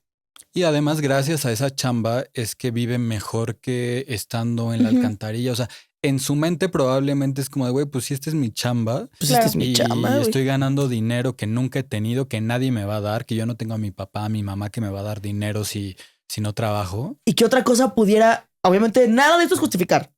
No, estamos intentando comprender cómo funciona la mente. Pero aparte tú imagínate, güey, dices, bueno, ¿qué más puedo hacer? ¿Qué más puede hacer, güey? Solamente seguir lavando camiones, o sea, ¿qué otra cosa hubiera podido hacer, güey? No, pues él dice una y otra vez que si no hacías las cosas te mataban. O sea, él ya tiene un precedente de, ¿sabes qué? No hizo lo que le dijeron y ¿qué le pasó? Le mataron a la noviecita. Es verdad, güey. O sea, está empujado a una realidad en la que parece no tener muchas opciones. Es verdad. O sea, ¿qué es lo que buscan estas personas? Que él sea la excepción a la regla y decida ante todo a volverse a los 12 años un vigilante que está en contra y defiende a los niños. Eso es lo que siento que Relatos Forenses intenta exigirle o pedirle. Sí, que le hubiera dicho como perdón con los criminales. Una disculpa, voy a poner un límite aquí. Sí. Estoy aprendiendo a respetar mis propios límites como ser humano y no lo voy a hacer. ¡Pum! Chinga tu madre. Les voy a contar otro experimento muy interesante que generó algo que se llama y se conoce como el efecto Lucifer y fue explorado por un psicólogo llamado Philip Zimbardo. Este estuvo muy interesante porque empezó a analizar cómo funcionaban las personas bajo los sistemas de poder. Entonces, él hizo un experimento en Stanford, agarró un grupo de alumnos y bajo un sistema azaroso decidió, no, pues ustedes van a ser reos y ustedes van a ser guardias. Y entonces, al principio sí, todos están haciendo como que un juego de rol, o sea, y en pocas horas, los reos, cada uno se rindió ante su rol. Y los guardias empezaron a hacer abuso de poder muy rápido.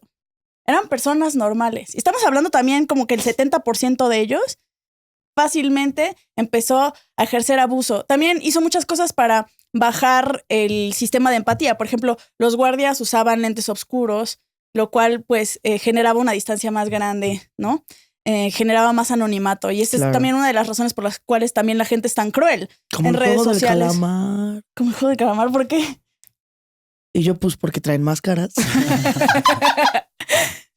Entonces, por ejemplo, en redes sociales es más propenso a que la gente sea malvada porque están anónimas. No ven las reacciones de tristeza o molestia con las que has crecido a empatizar, ¿no? Entonces es más fácil, pero ya en persona, los haters... Nadie se va a atrever, güey. Te piden fotos. Sí. Ya en persona te dicen, ¡no, y te amo! Sí. Entonces, total, se empiezan a clavar tanto con sus roles que empieza a haber abuso de poder al punto de que tuvieron que cancelar el experimento a la semana. Porque para ese entonces ya los reos tenían un trauma psicológico súper grande. Ya los policías, aunque todo fuera un acto, ellos ya se habían casado tanto con el poder. Y eran personas, estamos hablando de alumnos de Stanford. Estamos hablando de que existe una receta para que cualquier persona pueda normalizar y justificar actos completamente violentos.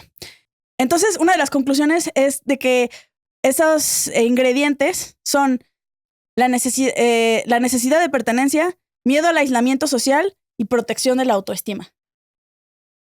Entonces, la cantidad de personas que pueden generar distorsiones cognitivas para justificar la realidad que están viviendo y así salvaguardar su identidad es mucha. Se nos olvida que todos somos una colección de narraciones y relatos y que existen muchos fenómenos psicológicos para que nosotros generemos un relato en donde podamos justificar la realidad que sientes que no puedes no hacer. Sí, claro. ¿Sabes? Entonces, por eso se me hace bastante fuerte que digan, no, pues es un narcisista con síndrome de Salvador, cuando pues es un niño que ya sabe que si no lo hace, lo matan y necesita generar una narración para no ser el malvado de un cuento, ¿sabes? Y también por otro lado, en algún momento dice que es que el güey que era como su dueño, Beto como que expresa como de güey, y pues también era padre saber que alguien pues mínimo como que estaba ahí, ¿no? Como que pues mínimo te diera un abrazo, mínimo te dijera aquí andamos, sí. Aquí andamos, güey, no, cualquier cosa. Sí. Hasta dice, y era pues mi amigo, y que Saskia le dice, no me parece que fuera tanto amigo.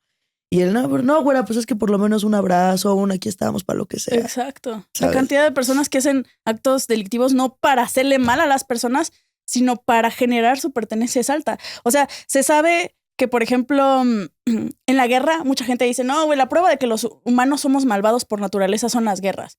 Pero al analizar la psicología de las guerras, se sabe que la gente es más feroz porque quiere defender a los suyos.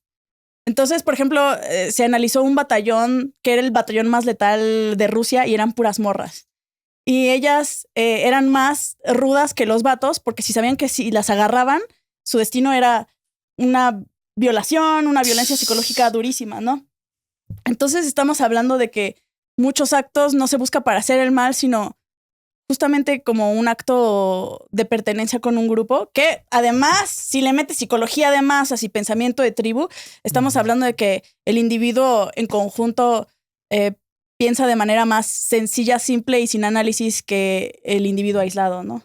Totalmente. De hecho, en como el análisis de ciertas violencias como la violación o el feminicidio, ven que hay como mucho como este estudio de que la masculinidad un poco funciona de esa manera, ¿no? Como construyendo una idea de pertenencia a través de la violencia contra las mujeres, ¿no? Y creo que eso es algo que también a veces a muchos vatos les cuesta romper, incluso cuando están frente al sistema de justicia, ¿no? A mí me tocó justo dar talleres con adolescentes que estaban así le llaman, ¿no? En conflicto con la ley, que estaban bajo procesos pues, legales. Y justo me impresionaba mucho eso, ¿no? O sea, cómo muchos de los delitos que habían cometido tenían que ver también con pertenencia. Y creo que justo en la adolescencia es un momento muy importante para eso, ¿no? Para sentir que quieres pertenecer. Y creo que más desde la masculinidad se construían pues ciertas formas de actuar, ciertos rituales que tienen que ver con eso, ¿no? Con Qué violentar heavy. a otros para ser parte, ¿no? O sea, yo me acuerdo mucho de una vez que estaba dando un taller justo sobre violencia y explicando qué era la violencia de género. Y de la nada un adolescente me dice, sí, como el fin de semana que vimos a una viejita entre varios, la agarramos a golpes con un tubo. Y yo como de o sea, me impactó muchísimo que neta no tenía nada que ver con la clase. Y le dije, no manches, ¿por qué hicieron eso? Y me dice, pues nada más estábamos como aburridos. Eso fue... Y eso es como de... Pues, Una sí, naranja ¿no? mecánica. Pues es como una cosa de grupo, que no tiene ningún sentido más que pertenecer o cumplir con ciertos rituales, ¿no? Pero sí, o sea, yo creo que mucha gente es su único referente de cómo ser, ¿no? Cómo ser una persona, pues es como de, güey, Claro. lo que he visto en mi entorno es eso, pues voy a pertenecer a eso, ¿no? No tengo otros referentes. Creo que eso es muy fuerte, ¿no? Sobre todo en la masculinidad, yo creo que faltan referentes que sean distintos, ¿no? O sea, si te sientes solo, si te sientes como que, o sea, pensando en los incel, ¿no? justo te iba a decir eso. Si sientes que nadie te pela, ¿no? Que nadie quiere ser tu novia y así. De pronto ves al Temach. Si nadie quiere ser tu novia. Y de pronto ves al Temach y tal vez te sientes... parte Obvio, de porque eso. ese güey te habla. No se deje, mi compa. Zanahoria, mi Y compa. los otros movimientos te van a decir, no, eres un loser, eres un perdedor, ¿sabes? O sea, como que también está denso. Otra vez, no es justificación. Es como de, güey, No, también hay que hacer chamba más pedagógica, ¿no? Eso nos falta mucho en los movimientos sociales, hacer más chamba pedagógica. Sí, los movimientos que incluya sociales a todas andan las muy personas. punitivos, ¿eh? Sí. O sea, piensan que la única manera de educar es a La través funa. del castigo. del castigo, cuando hay un montón de estupidez que se cura con conocimiento, ¿no? Sí, total. Repito, ya lo dijimos un montón de veces, pero antes de que nos funen de las tecitos de calzón andan haciendo apología por la violencia. No, güey, es que eso es lo complicado y por eso es tan controvertido. Y Sí. analizar cómo podemos evitar la violencia es analizar y de alguna manera entender cómo es algo que nos podría atravesar a todos, ¿no? Ujú. Y también eso rompe un poco nuestra identidad personal porque todos creemos que seríamos capaces de diferenciar el bien y el mal, porque tu grillito, tu Pepe Grillo, ese sí está bien curtido, güey, el tuyo está mamado, güey, no como el de los demás, ¿no? El de otros trae fusca, el Sí. Pepe Grillo. Pero analizar cómo todos seríamos propensos a ser más violentos si estuviéramos en ese sistema, también es analizar cómo, si volteamos a ver a nuestros antepasados que ahora llamamos salvajes o primitivos, si estaríamos ahí, seríamos parte de esos rituales. Sí, claro, ¿no? güey. Ujú. Es eso, de eso se trata la empatía. Cuando dices estarías en esos zapatos, no te estás poniendo falsamente los zapatos de esa persona, estás metiéndote a su realidad material, ¿no? Ujú. Está súper heavy. Está súper heavy. Pues también hay que recordar que las personalidades de todos somos teoría del caos. No significa que alguien nace malvado. Todos posiblemente somos una serie de switches de propensión que se prenden y se apagan con el entorno. Pero viendo, por ejemplo, todo el curso de Stanford de Behavioral Science de Robert Kapolsky, que se los recomiendo bien cabrón, me doy cuenta de que todos somos teoría del caos y por qué las cosas, por qué alguien es como es, no solo es la crianza que tuviste los primeros 6 años de tu vida, sino incluso lo que comiste esta mañana, Sí. las hormonas, cómo está pintado este cuarto, o sea, todo es partícipe, ¿no? Entonces, decir esa persona es tal y es una situación inamovible cuando el humano es el animal que no se conforma con ser lo que se supone que tiene que ser, ¿no? Está bastante heavy, ¿no? Ujú. Entonces, eso me gusta esa perspectiva, sobre todo por pensar que no existen caminos inamovibles de la maldad, ¿no? Sí, totalmente. O Y sea, si es tan fácil generar una persona malvada, también deberíamos buscar cómo generar entornos para no ir para allá, ¿no? Ujú.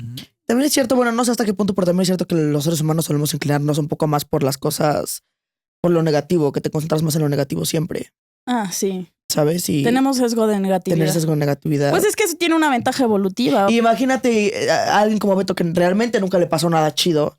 Ujú. ¿En qué te vas a concentrar, güey? Por ¿En supuesto. que lo chido era cuando comías vísceras de pollo ahí en la coladera? O sea, yo creo que esto de la negatividad también tiene mucho que ver con el capitalismo. O sea, siento que hay otros sistemas políticos, sociales, económicos, en donde la gente sí construye una idea de comunidad de tal forma y de solidaridad de tal forma que es imposible tener a tanta gente en las calles sin ningún tipo de cuidados, ¿no? Sobre todo pensando que esto que decíamos hace rato, o sea, son niños y niñas que están en las calles no por elección, sino por violencia, ¿no? La violencia. Ujú. Y creo que también eso nos debería llevar a preguntarnos si no es nuestra sociedad como está organizada la que produce este tipo de Por supuesto. actos. Claro. Y obviamente, o sea, la violencia es responsabilidad individual, pero también colectiva, ¿no? Claro. No nada más vamos a decir que es culpa del capitalismo, también es culpa de las personas en lo individual, en un sentido de que hay que tomar responsabilidad individual, pero también socialmente hay que tomar responsabilidad por Sí. lo jodido que está el mundo, ¿no? O sea, esto que decías de la gente que estuvo de acuerdo con el nazismo o que no dijo nada, como la gente que Y también ahorita porque está con ellos Trump. perdieron, güey, pero todos participaron en la guerra, que no se nos olvide, güey. Sí. Sí. Y ahorita también estamos siendo cómplices de genocidios, de deportaciones, de cosas horribles. Y pues mucha gente sigue su vida como si nada, ¿no? Claro, porque también eso nos remonta al capitalismo, que el capitalismo genera seres apolíticos, porque Ujú. no hay tiempo de preocuparse por, no sé, la realidad Nada. geopolítica, si mucha gente solo se preocupa en trabajar sus En 8 mañana, horas, sí. güey, o sea, sí está muy cabrón. ¿Qué come hoy?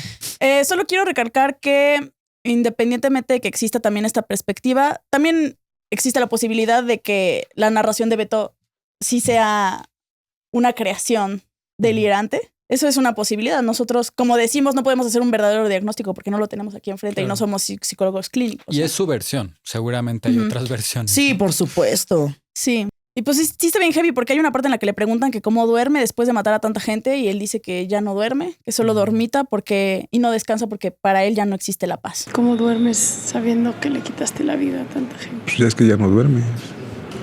Ya dormita, ya no descansa. Hay una parte en la que le preguntan si volvería a hacer todo de la misma manera y él dice que igual y sí. De ¿Lo nada. volverías a hacer todo? Pues, a lo mejor sí. Si me tocara la misma historia, porque si me tocara una historia donde tuviera un papá o una mamá que tuviera yo calentura y me estuvieran conmigo, a lo mejor mi vida no hubiera sido así. Pero Aparte- dice, si me tocara esta vida igual, Sí. lo volvería a hacer. Pues sí, o sea... Eso Sí, tiene todo güey, el sentido pues del es que mundo. sí, Sí. Y la gente, ¿cómo que sí lo volvería a hacer? Y es así como, güey, pues lo hizo, güey. O sea, ¿cómo puedes imaginar una realidad alternativa así? Le preguntan a la gente, ¿qué se siente tener ojos verdes? No lo sé, güey, son los únicos que he tenido, güey, ¿no? Sí. Pero dice que tal vez si tuviera otra historia en donde tiene un papá, una mamá, a lo mejor no... Que me deprime bien culero. A lo mejor su vida no hubiera sido así. A lo mejor hubiera sido piloto aviador como le hubiera gustado.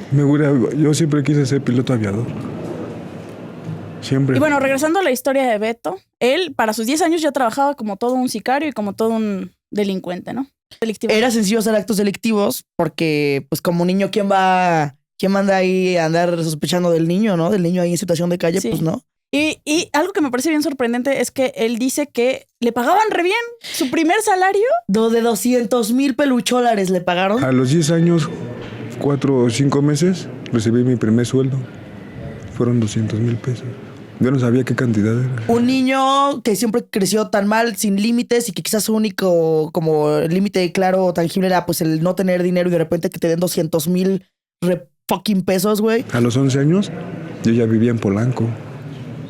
Yo ya tenía mi departamento. Y aquí obviamente hay mucha discusión de o está mintiendo o hay que hacer una investigación. ¿Quién verga le rentó un departamento a un niño de 11 años ¿qué pedo con eso, no? Pues si tenía un patrón, seguro fue su patrón. Yo he pensado que si tenía un patrón, seguramente fue su patrón. Pero a mí me parece todavía más sorprendente que le pagaran 200,000 pesos. Porque estamos hablando de que a esos niños los reclutan, los tratan de la verga, dicen, pues lo mato si no me sirve. Pero luego dicen, no, pero sí hay que pagarles como a cotización de mercado, ¿no? Es un trabajo bien difícil, güey. Dicen que en el libro de Saskia, que se llama Un sicario en cada hijo te dio, cuenta que hay un testimonio de alguien que también trabajó reclutando niños siendo un menor de edad y que le pagan como 25,000 pesos por niño. Entonces yo también me pregunto, bueno, pues no sabemos, no tenemos forma de saber cuánto en realidad le pagaron a Beto. También no sabemos si él de qué manera tergiversó la historia en su mente sin creer que está mintiendo, whatever. El punto es que a los 11 años ya tenía su departamento en Polanco. Cuenta cómo lo empieza a ganar muy bien, cómo empieza a cambiar de carro. Tener dinero, cambiar mis carros 2 veces por año de agencia, irme a donde yo quisiera, gastarme lo que yo quisiera, comprar lo que yo quisiera. Tenía una moto. Sí, básicamente se saca la verga en la mesa del podcast y dice, yo cambiaba de coche cada 3x2 y que mis viajes y yo hacía lo que quiere, me valía verga. Y que por qué les enseñaron que el dinero sirve para 2 cosas. Para gastar y para desmadrarse, güey. En lo que narra todo esto, también él cuenta que algo de lo que él hacía era robarse niños, robarse menores, que para sacrificios satánicos, para rituales satánicos, y es la parte que pues se tuvo que cortar. La Carmelita Salinas decía que era católica, ¿no? Y te compraba los y iba a hacer su sacrificio. Que incluso se hizo un problemota, Saskia tuvo que salir a pedir disculpas públicas en nombre pues del podcast. Hay una disculpa pública en este momento para la familia y para quien sea que se haya visto afectado por este error desafortunado editorial. Es que menciona a Carmen Salinas y entonces la familia Carmen Salinas salió a decir, no mamen, güey, ¿de qué están hablando, güey? Pero luego salieron fotos de Carmen Salinas, como no sé, en su cuarto, vete a saber dónde, güey, como con todas y sus cosas católicas. Y güey, de que así en la esquina, no sé, un pinche, una estatuilla de un santo santero, güey, o una santa muerte, una por así escondidísima y la gente como, no, mira, aquí está. Verga, que no revise nuestra casa porque aquí tenemos estatuillas de la Santa Muerte, de San Simón. Y yo estoy súper en contra de todo eso, chavos, crean, o sea, Dios es el camino y la verdad. Lo tengo de manera como simbólica. No soy creyente ni nada. Pero entonces pues la gente desenterró como la Carmelita, pues ahí sí tenía sus cosas santerillas, dicen por ahí. Pero bueno, eso no importa. El punto es que hicieron borrar esa parte del capítulo de penitencia porque pues nada más. Entonces el Beto menciona como de, no, bueno, si tuvieras con todos los artistas, ahí andan, se hacen los bien católicos, pero ahí andan, güey. Y yo les trabajaba a ellos. Y dicen, no, pues que los Salinas, que los... Y cuando dice los que Aguilar, los Capetillo, los Huica Paleta. Cuando dice que robaba niños, dice que los sacaba de las coladeras, de hospitales, de la calle, como él. Y pues esto era destinado a ser rituales satánicos. La Carmelita, contexto para las personas que no sepan quién es la Carmelita Salinas o por qué aparece tanto su cara en tantos memes. Es una señora que terminó también siendo muy polémica. Uno, por un día de la nada pasar de ser actriz a querer formar parte de la realidad política Solo del país. En mi podrido México pasan esas pendejas. Bajo el ala del PRI. Y también es conocida porque pues era bien bocona, tenía una de esas... se declaraba sin filtros, ¿no? Como cuando le preguntan que qué opina de lo que está pasando con el COVID y ella dice... Es lo que les está pasando a los chinitos por andarse comiendo a los perritos. Sí, ese tipo de declaraciones pues la hace estar en el ojo del huracán. Sí, claro, güey. China se ofendió y la hicieron pedir disculpas. La primera actriz manda este comunicado al pueblo de China, a la embajada. Por ese medio me permito ofrecer mis más sinceras disculpas. Pero pues sí, esto está muy cabrón que se ponga a hablar como de rituales satánicos y todo esto, porque mucha gente le hizo mucho ruido que justo hubiera esa mezcla entre la visibilización de una historia de violencia extrema con elementos más extraordinarios al punto de que suenan difícil de masticar, ¿no? Y al final se construye una historia que va del trauma y las violencias estructurales a una narrativa de red criminal satánica estatal. Un relato claramente de tintes conspiranoicos, ¿no? Sí. Y que mucha gente cree, así que dice, no, sí, ahí está, ven, la Gabriela Rico sí fue testigo de cómo comían humanos. ¡Comieron humanos! ¡Asquerosidad! Y la prueba está en las declaraciones de Beto, que todo lo que dice es verdad y que su mente está súper en orden y que no es nada elegante. Yo sí creo que pues los medios sí son bien santeritos, la verdad, güey. O sea, la gente del medio yo sí creo que es bien santerita. ¿Y en qué momento el Beto está construyendo esta serie de narrativas con memorias perfectas y en qué momento se mezcla con su realidad que también es conspiranoica, ¿no? Me recuerda a cuando se volvió mame así de no, sí, Estados Unidos ya aceptó que existen los ovnis, ¿no? Y te metes a la historia y simplemente ves así a un sujeto de la Fuerza Armada diciendo, el gobierno esconde cosas. Y es así como de, güey, alguien de la Fuerza Armada también puede ser conspiranoico, ¿no? Sí. Entonces, obviamente, en la calle existen muchas conversaciones conspiranoicas. A Beto se le mete eso en la cabeza y él genera como toda esa realidad cuando, pues a la hora de trabajar haciendo actividades delictivas, supongo que le trabajas a quien te pueda comprar, ¿no? Y quien te puede comprar puede ser un político, puede ser una persona que se quiere quitar de encima incluso su violentador, puede ser una persona que está en una empresa privada, o sea, tantas personas, ¿no? Es que no dudo tanto de que haya gente en las élites haciendo eso. De hecho, creo que hay como muchos reportajes, ¿no? O investigaciones periodísticas que hablan de esos rituales.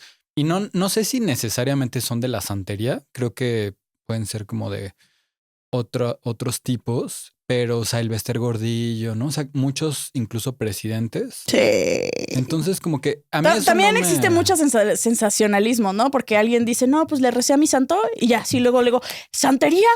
¡A huevo que matas personas! Sí, ¿no? también es verdad que no por ser santero huevos matas personas.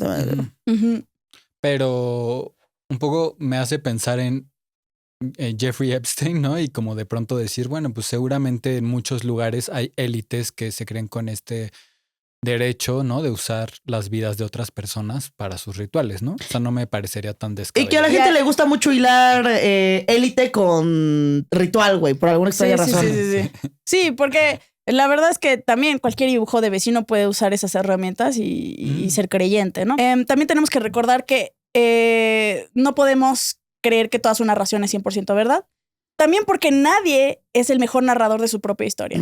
Tenemos que recordar que la memoria es maleable, se puede modificar con el tiempo, el contexto, incluso con sugerencias externas. También existen los recuerdos falsos y pues la mente del niño es todavía más maleable. Exploramos un poco todo eso en nuestro capítulo del efecto Mandela. No estoy diciendo ni defendiendo al gobierno, pero pues no podemos argumentar que su narración es confiable. Por supuesto que no. Y por otro lado, también muchos cuestionan que este proyecto pues, le falta bastante ética periodística porque no revisaron el expediente de Beto, no hay una carpeta de investigación, no se hace contraste con estudios clínicos o psicológicos. Sí, güey, o sea, el podcast debería llamarse más bien como ¿y tú qué bolas? Ajá. No hay un contraste jurídico ni psicológico. Tenemos que simplemente nos someten a la perspectiva de Beto, ya sea delirante, ya sea para proteger su ego, ya sea lo que sea. Y eso es la única información que tenemos. Sí, güey. Es contar desde una pinche perspectiva, pues tampoco está bien, güey. Y no sé qué tanto el equipo, o sea, ese podcast, también se encargue de los daños psicológicos que deja, porque abrir tu historia públicamente, me imagino que es muy impactante y obviamente en prisión se van a enterar de la respuesta que tenga la gente. A mí me impresiona muchísimo cómo, bueno, sí entiendo cómo es que Saskia logró como ese permiso tan cabrón, pero qué cabrón, ¿no, güey? Qué cabrón entrar con un equipo de grabación a la prisión. Al parecer como... pues güey, él siempre ha estado ahí, güey, en ese ambiente. Tiene todo un papeleo por su asociación de Reinserta. Sí. Entonces, básicamente, pues le chambió para generar esa realidad. Sí, claro, entiendo, pero sí, igual sí estando muy, muy cabrón. Y seguramente también tiene conectos, claro, ¿no? O sea, se sabe que nectotes. Su familia es una familia de dinero, es una persona súper privilegiada, güey.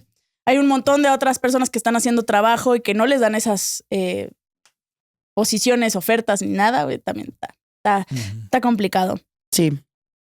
Entonces, pues así, sigue teniendo una vida de lujo, se hace amigo de su patrón, ¿no? Pues yo digo que para mí sí fue mi amigo, manita, porque independientemente de todo eso, podía contarles mis cosas.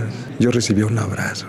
Sí. Pero él termina diciendo que hubiera preferido quedarse en las coladeras. Porque en la coladera sí vives al día y con lo que hay. Pero no te preocupas, no le haces daño a la gente. Bueno, y pues él recalca mucho cómo pues era dinero vacío, nada podía llenar pues ese hueco que él hubiera preferido, pues literalmente, o sea, tener una familia y haber estado en otras condiciones. O sea, que un abrazo le hubiera cambiado todo, una familia le hubiera cambiado como completamente, pero pues al no tenerlo, pues su vida fue eso. Él repite varias veces que hubiera preferido quedarse en las coladeras. Simón, güey, sí. Dice mucho, yo nunca olvidé mis coladeritas y no sé qué. Sí, dijo, con el dinero te puedes comprar la mejor comida, pero no la disfrutas. Porque el dinero me transformó. ¿En una mala persona? Sí, era un niño, porque todavía ni 18 años tenía. al final del día me parece bien cabrón como su análisis no es pensar que como que todo su contexto de vivir en la calle en la violencia fue el que lo transformó. Él dice, me transformó el dinero, güey. Eso fue lo También que más puede ser que no se dé tal vez cuenta de que pues obviamente no es el dinero. Sí, pues sí, o sea, al final del día vives en una situación tan jodida y de repente tienes un poquito más de poder. No, pues, si alguien normal se le van las putas cabras. Si un estudiante de Stanford empieza a tratar mal a sus compañeros por un juego de rol, güey. Sí, güey. Si a mí me pagan los 50 pesos que me deben y me empiezo a marear, güey, acá. ¿A quién le invito? ¡Qué pendejos! Y él cuenta que siempre regresó a las coladeras. Que nunca me olvidé de mis coladeras. Y siempre les llevaba de comer. Cada 8 días les llevaba su comidita y así, que nunca los dejó de visitar y que se metía en problemas por eso, porque siempre le decían, güey, tú ya no te tienes que llevar con esa gente. Aunque cada 8 días me daban en mi madre por yo llegar a las coladeras. Porque yo ya no tenía que llegar ahí. Porque según mi vida ya había cambiado. Porque yo no tenía que mezclarme con esa gente, ¿no? Y la tira me subía y me daba mi rock and roll y ya después me aventaban a la Pero también está muy cabrón, y eso sí hay que notar, como dicen, yo no olvidé a la gente de las coladeras, yo fui y les llevaba comida, pero al mismo tiempo acepta que se robaban niños de las coladeras. Esa es una disonancia cognitiva que no mucha gente como asocia y él tampoco lo asocia, pero sí está bien cabrón, así yo nunca los olvidé, pero me llevo niños para que les hagan lo que sea. O sea, se me hace muy fuerte pensar en eso, ¿no? Creo que ya es un nivel de normalización de violencia muy cabrón. Sí. Bueno, y luego él cuenta en el podcast que eventualmente, pues, creo que 2 o 3 años después de haber matado al hombre al padrastro, o como se le pueda llamar, se reencuentra con, pues, esta señora, le invita a comer. Y me la llevé a comer y le dije que qué tranza, ¿no? No le pegué, no nada. Pero sí le compré una casa y le dije, ay, muérete como perra. Se me hace muy curioso. ¿Cuándo le dijo eso? En la comida, cuando le entregó las llaves, antes de cerrar la puerta de la nueva casa. Está muy extraña su narración. Está muy extraña su narración, güey. Está peliculesca. Sí. Está muy peliculesca. Parece un guión, eso sí es verdad. Y sabes que le pregunta, ¿y por qué le compraste una casa? Y él dice algo que pues tampoco me suena tan descabellado, que dijo, pues es que no tienen que gastarme mi dinero. Dijo, y ni siquiera le compré solamente una casa a ella, pues o sea, hice varios paros o varias personas, no tenían que gastarme mi dinero. Y dijo, él decía como de, aparte esa vieja pues también se la madera ese güey, o sea, ella también, yo la veía temblando y ella nada más estaba feliz cuando ese güey no estaba, pero pues nada más llegaba y la vieja se ponía... Sí, tenía estaba un poco muerta de miedo. empatía. A los 18 años ya no iba a servir para ese tipo de trabajo. Ya me iban a correr. Bueno, jubilar. Y ya estaba hecho. Y entonces, bueno, después de los 18 años ya no le sirves. Entonces a los 17 le dicen, eso también está como muy extraño, no entendí muy bien. Pero a sus 17 años le dicen que tiene que matar a su patrón, que porque ya les estorbaba. Pero como él ya se sentía compa de su patrón, va y le advierte. Y este güey, el patrón, decide simplemente no creerle. Yo fui y le dije que se abriera la que lo iban a matar. Y me dijo que era un pendejo, que como creía, pues si era una cabeza importante, pues qué pasó. Y ya ese güey, o sea, el Beto, sin esas conexiones, un mes antes de cumplir los 18 años, en 2008, lo agarran por haber secuestrado a la hija y al yerno de un delegado. Eso había pasado en 2006. Pero pues obviamente a este punto ya los había liberado hace mucho tiempo. Y lo detienen porque a ese güey le tienden una trampa. Me mandan a hablar y me dicen que me presente, que tenían una chamba para mí. Y ahí voy yo de pendejo. Y pues no era nada de eso. Ya era una trampa, ya estaba ahí la policía. Y lo llevan al reclusorio norte y por ese secuestro, bueno, eso es obviamente. Todo esto es según él, güey. Todo esto es según él. Nada más por ese secuestro le dan que 72 años y medio. Y él pues empieza a contar cómo se la pasa ahí en la cárcel, ¿no? Dice que él trabaja de talachero, pues que lee la Biblia para conocer un poquito más de nuestro creador, el Señor Jesucristo. El motor inicial. El motor inicial. Pero te digo una cosa, no me interesa salir. Que ya le ha hecho daño a mucha gente y que si sale podría hacerle daño a más gente. O sea, como que él dice, no, sí tengo un chingo de demonios. ¿Me sacan de aquí? Sí. ¿Para qué salgo? Ya le hice un chingo de daño a mucha gente. Y sí dice, bueno, porque yo si salgo, sí va a ser para seguir la vida que tenía, güey, nada de andar... Sí, porque aparte no sé si estoy diciendo mal ahí, loco, lo corriges en texto, pero que hay una parte en la que dice como, no, pues ahorita a mí si ahorita si me ofrecieran no sé qué, pues igual y lo hago. Sí, yo lo necesito dice. tenis igual, Sí, ¿no? Cabe recalcar que hasta la fecha no existen fuentes oficiales, gubernamentales, ni carpetas de investigación públicas, ni comunicados de autoridades judiciales que corroboren las acusaciones más graves y polémicas hechas por el muy, muy, muy amado Beto. Por ahora sigue siendo pues una historia, ¿no? Que contrasta un montón de realidades que pueden ser mentiras. Sí, y bueno, Saskia tiene unas vistas muy impresionantes en sus videos, pero es que las vistas de este video fueron así revuelo. O sea, Saskia tiene como 1 millón, de 500,000 a 1 millón de vistas por Y episodio. este tiene como 30 millones. No, tiene 21 millones, güey, por salió hace un mes. Y además tiene un buen como de cortos en TikTok, ¿no? O sea, como que... Sí se volvió mega viral, güey. No, fue viralísimo, güey. Ya le dio una casa a ella también. Literal. Yo he escuchado, eso dice ella, que el dinero de cada video se lo da a la persona que entrevistó. Ay, no, güey, imposible. Creo que no, lo dudo. Obvio no, güey. ¿Y por qué a la persona y no a asociaciones que nos ayuden a los que niños no de las tiene una coladeras? asociación, que se lo dé a sus asociaciones. No, bueno, ella tiene muy buenos financiamientos. Sí. Ahí en su página viene como quién le da dinero y sí es bastante. Me imagino que es bastante. Ralph Papersheet hizo un análisis de cuánto pudo haber ganado por ese pinche video. ¿Viste esa información? Güey, Rob hizo un análisis de cuánto pudo haber ganado por ese dinero.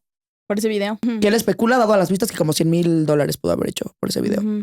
Sí. Wow. Yo no creo que se lo dé a los reos, la verdad. Y si se los diera, también está medio cuestionable. Sí, también, no mames, güey, ¿cómo? ¿Qué pedo con esa propuesta? Y les das que, pues, para que no tengan ahorita necesidad de andar extorsionando a la gente de fuera. Y pues bueno, de nuevo regresamos un poco al tema de la válida pregunta de por qué la sociedad sintió tanta empatía en una sociedad súper atravesada por el crimen organizado. ¿Por qué la sociedad sintió tanta empatía por un asesino de niños, no? O sea, yo creo que las prisiones en general funcionan con muy poca transparencia. Nunca sabemos qué pasa en las prisiones, quiénes están ahí, por qué están ahí. O sea, como que la idea de justicia es como muy opaca, ¿no? O sea, como que nunca sabemos nada de quienes causan daño. Y creo que definitivamente este podcast de penitencia genera mucho morbo, pero también tiene que ver con eso, de que a la gente le interesa entender la violencia. O sea, vivimos y crecimos viendo tantas imágenes de violencia, de gente descabezada, de secuestros. Que entender por qué. Claro, que de pronto también hemos normalizado muy cabrón la expresión de la violencia, pero no su causa, ¿no? O sea, como que neta, yo creo que sí, quizá no muy conscientemente, pero tenemos un buen de dudas sobre la violencia porque vemos tanta violencia todo el tiempo. Y yo creo que escuchar la historia de una persona como Beto te ayuda un poco a entender. Que hay razones y que no solamente es, o sea, es un poco como que te puede calmar el decir como, bueno, ve, la violencia tiene como una razón, no solamente existe, ¿sabes? Como, claro. No solamente porque sí. Que va más allá, es lo que decía hace rato, ¿no? Va más allá de si eres culpable o inocente. Creo que hay historias que te ayudan a entender por qué hiciste algo. Sí. Y que eso, pues no sé, quizá mucha gente se identifica también, porque también hay muchas personas, muchas familias que conocen a personas privadas de la libertad, ¿no? Es que esto aparte deja de ser una estadística y se convierte, existe una narrativa, ya hay un origen, hay una causa, ¿no? Ya puedes entender un poco más y tal vez incluso podría ayudar a cómo evitarlo, ¿no? También el análisis justo es como cómo puedo evitar que esto me pase o que esté cerca de mí.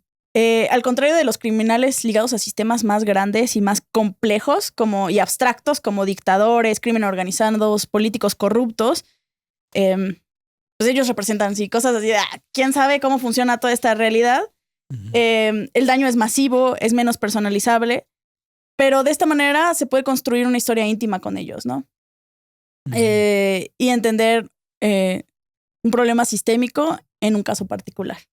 Totalmente, o sea, también creo que a Beto, como dice que lo entregaron, o sea, que le llamaron para hacer una chamba, probablemente sus jefes lo entregaron, ¿no? Y, o sea, en toda su narración pareciera que realmente es como gente que es parte de una élite, incluso del gobierno y tal, quienes lo están contratando, ¿no? Incluso que tienen sus oficinas en San Lázaro, o sea, realmente pareciera que esa gente es intocable, ¿no? Y creo que tenemos muy metido también la idea de que la justicia, la cárcel o la policía es solo para la gente pobre.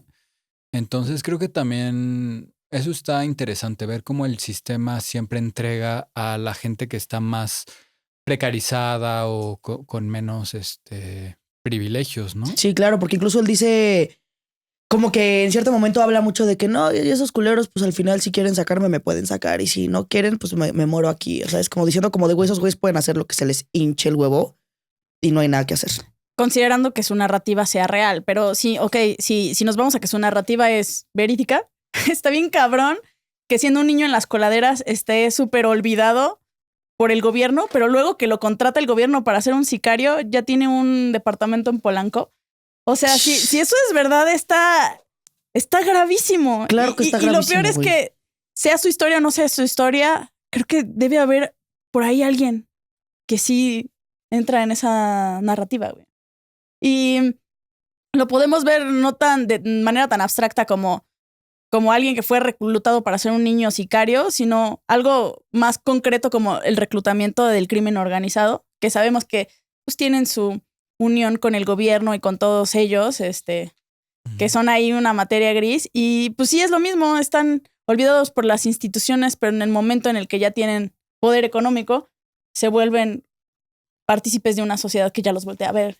Claro, y además creo que pasa mucho con adolescentes que entran al crimen organizado, ¿no? Que la gente los juzga y dice, ay, pero ¿por qué quieren traer esas trocas, esa ropa, tanto dinero? Y es como de, güey, pues obviamente es muy obvio por qué, ¿no? O sea, si vives con muchas carencias y el sistema todo el tiempo te está diciendo que tienes que tener varo, o esa es la aspiración, obviamente te va a atraer, ¿no? O sea, es algo que todo el mundo quiere. Hay gente que obtiene ese dinero de otras maneras que supuestamente son legales, pero pues que también están jodidas, ¿no? Y que son parte de las mismas dinámicas del capitalismo, donde hay gente que ya tiene la vida un poco asegurada y muchas personas no. Pues un chingo de gente se hace rica a partir del trabajo de otros y la explotación de otros. Como por ejemplo, cierto grupo delictivo, que no voy a decir el nombre para no meterme en problemas, pero ellos reclutan en lugares de alcohólicos anónimos y gente de drogas y les dicen, tú vas a ser ya una persona de bien,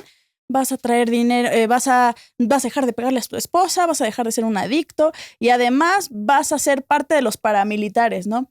Y entonces tienen ya toda una dinámica en donde el crimen organizado es una pelea interna contra un gobierno corrupto que decide cerrarse los ojos ante el dinero que llega del narco. Y es así como de, güey, ellos no lo van a controlar, se lo dejan a gente como los Zetas, que es un grupo delictivo sin misión, visión, sin morales, ¿no? Mejor lo usamos nosotros. A lo que voy es que igual y Beto no habló un poco de la estructura moral que define y defiende todas estas realidades, pero seguro la tienen, ¿no? Seguro tienen una manera en donde el mecanismo no es simplemente de, eres malo y agarras niños, ¿no? Sí, seguro tiene sus límites, como cualquier persona. Mucha gente también tenía mucho miedo. Decía, no, es que la historia de Beto está causando tanta empatía que daría terror que la gente hiciera presión mediática para que analizaran su carpeta de investigación y vieran los errores y dijeran, no, hay que sacarlo, ¿no? Porque había gente que decía así, no, ese güey sí hay que sacarlo. ¡Reabran su carpeta! Ajá, sáquenlo de prisión, ¿no? Pinche gente también se la mamó, güey. ¿Tú qué crees? O sea, ¿tú crees que Beto podría salir y reinsertarse en la sociedad de manera buena? Voy a decir algo súper polémico, pero es que debería de hecho salir. O sea, justamente esto que decíamos hace rato. Pero no solo Beto, supongo que eso opinas de... O sea, yo creo que cualquier juicio que sea ilegal, que esté mal hecho por la autoridad, la persona que está siendo juzgada debería salir. Y eso nos conviene a todas las personas porque si no, nos enjuiciarían de manera incorrecta, que es lo que más pasa en este país. Y de hecho la cantidad de gente que no está condenada es como el 33% más, de los... Y que nada más andan ahí años, güey, porque no les han dado fecha de juicio. 40% en México no tienen sentencia más. Y más desde... Y la cantidad de ellos que seguramente no son culpables. Exacto. Ay, güey, no. Pero, Beto, o sea, insisto en esta parte, el sistema de justicia para adolescentes, ese no le hubiera tocado a Beto, pero el actual pone una pena máxima que se llaman medidas máximas de 5 años para alguien de 17 años. Y máxima. A Beto, máxima. Y a Beto le dieron 72 o no sé cuántas. 72. Porque lo juzgaron como adulto. Y todos los delitos que cometió, o sea, incluso si lo hubieran detenido a los 20 años, los delitos los cometió siendo adolescente. Entonces, el sistema de justicia para adolescentes es distinto al de adultos. Ni siquiera tendría por qué estar en el reclusorio norte. Tendría que estar en un reclusorio, no se llaman reclusorios, pero son centros de reinserción para adolescentes. Eso, si el juicio hubiera sido justo, él estaría ahí. Porque incluso en los CERSAI les llaman centros de reinserción social especializados en adolescentes infractores. Si tú cometiste tu delito siendo adolescente, pero te agarran a los 18, pues purgas esos años separado de los menores de edad. Entonces, a mí me parece que a todas las personas nos conviene que la justicia funcione de acuerdo a la ley, ¿no? Porque si no, pues... Pues estamos en riesgo todos. Está muy cabrón porque justamente hemos debatido ya ese tema, ya que hablamos de Mariana y Valentina, no sé si sepas un poco de ese caso. Ajá. La amiga que apuñaló a la otra, ¿no? Y salió así de que en 5 meses después de pasar la bomba en la prisión, ¿no? Y citamos un caso, no me acuerdo cómo se llama esa ley, pero había una morrita que estaba buscando una pena más flexible para ciertas personas, porque la morra cuenta que fue un intento de feminicidio de parte de su pareja y le cayó el peso de la ley como un menor y al poco tiempo ya andaba libre y ahora vive en constante miedo de parte de él, ¿no? Entonces, el argumento de nos conviene que se haga la ley es un poco complicado pensando en que a veces las leyes no están bien diseñadas, ¿no? No, o sea, es que justo... O sea, te entiendo, solo estamos... parte de la seguridad de todas las personas ponerle límites al Estado, ¿no? O sea, si el Estado le damos el poder de hacer los juicios conforme lo que la sociedad quiere y no lo que dicta la ley, pues creo que estamos como en un riesgo muy cabrón. Entonces, ¿tú crees que todos los adolescentes pueden salir inmediatamente a pesar de que algunos son extremadamente propensos a seguir Por ejemplo, el delinquiendo? chavito el que acaba de matar a sus 2 maestras, güey, que justamente están poniendo a votación. ¿Qué opinan? ¿Deberían juzgarlo como menor o como adulto? Porque claro, igual, pronto que le faltaba un puto mes para tener 18 años, güey. Es como, güey, el vato llevó un arma a la escuela y mató a sus... Sí, fue con un arma, ¿no? Pero entonces, o sea, depende cuál es el objetivo del sistema de justicia para adolescentes. Si el objetivo es la reinserción social, yo creo que ponerle 72 años de prisión a una persona, lo único que te está diciendo es la reinserción social no existe, de tal forma que mejor hay que encerrarlo lo más que podamos. ¿Por qué? Porque no existe la reinserción social, ¿sabes? Si esta persona sale, va a seguir dañando. Y aparte siento que al estar en la cárcel, cuando no hay de verdad un programa justo de reinserción o de ayuda real. Estás germinando criminales. Estás germinando criminales y porque aparte, pues en las cárceles es bien sabido, digo, no sé cómo funcione, pues realmente... Pero pues como hay muchos crímenes también en la cárcel y a veces al llegar a una cárcel, quizás tú como un criminal no tan experimentado, una persona que comete crímenes no tan experimentado y llegas a una cárcel donde hay jerarquías, líderes o gente así, es casi como han dicho que a veces es escuela para criminales, güey, que ahí aprendes a delinquir mejor incluso. Entonces, ¿Para qué vas a estar 5 años si no va a pasar nada en esos 5 años más que vas a estar encerrado? ¿Sabes? Ay, a mí me cuesta mucho trabajo internalizar totalmente esa propuesta, porque pienso que una de las cosas que más me llama la atención es justamente el sistema preventivo.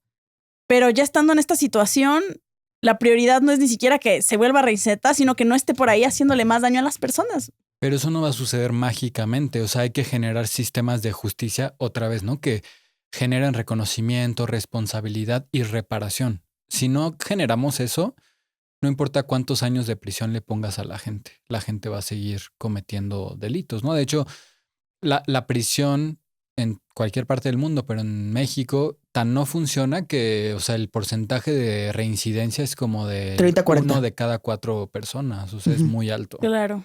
Porque no funciona la cárcel. Y no importa que estés 72 años, o sea, él se va a morir ahí. Y eso, de cierta manera, justo yo estos días he estado criticando que El Salvador acaba de poner la cadena perpetua desde los 12 años. ¡Oh! O sea, tú puedes entrar Bukele, con un delito puño de hierro, a los 12 años y quedarte toda tu vida en prisión porque te ponen cadena perpetua. Y el caso de Beto es eso. Entró como adolescente y va a estar toda su vida en prisión. ¿Y qué opinas? Eso no es reinserción. ¿Qué opinas de Bukele y que la gente está muy contenta? Porque la gente genuinamente ya tenía mucho miedo de sus hogares, o sea, y se sabe que bajó bastante la criminalidad y todo. ¿Qué pasó? Yo no tengo contexto de eso. El Salvador tenía niveles de violencia muy altos. Era como de los países con la tasa de homicidios más alta de América. Y entonces llegó Bukele, hizo el presidente de El Salvador, hizo la prisión más grande de América Latina, y una de las más grandes del mundo. Tienen la tasa de personas privadas de la libertad también más alta gracias a esto.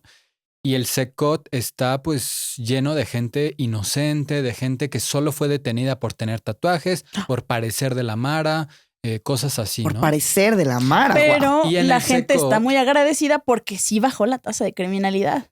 En el CECOT, en 4 años, han muerto más de 500 personas, que el CECOT es la prisión de El Salvador. Más de 500 personas, es un número altísimo. Reciben a personas deportadas de Estados Unidos y las mantienen en esa prisión. Ay, no. Entonces, sí, o sea, la pregunta es, ok, te puedes sentir más seguro y más segura, pero ¿a costa de qué? O sea, de los derechos humanos de la gente. Y porque aparte una cárcel mal diseñada solamente genera más crimen eventualmente. Pues es que ese es un debate también muy interesante.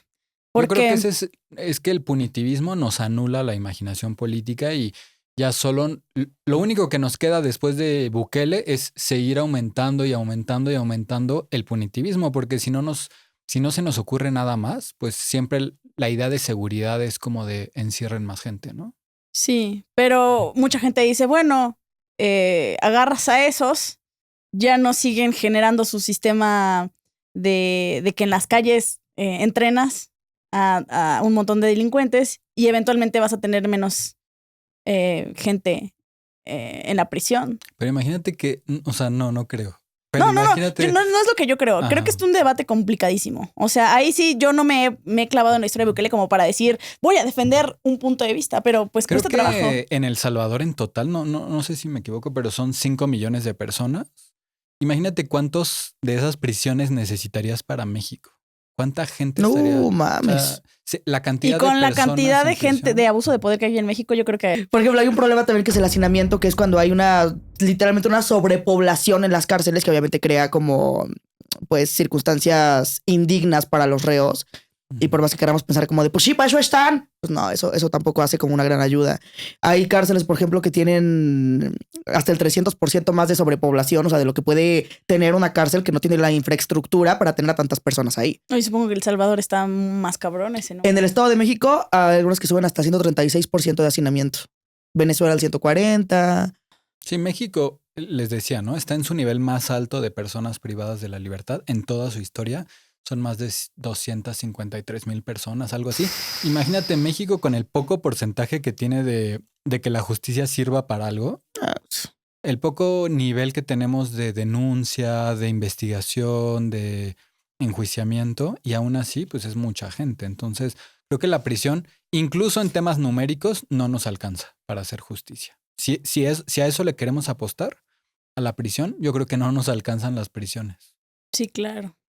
Sí, claro. ¿Qué tema más complicado? Es muy complicado. En un mundo utópico, me encantaría que fuéramos un sistema anarquista y un montón de cosas, ¿no?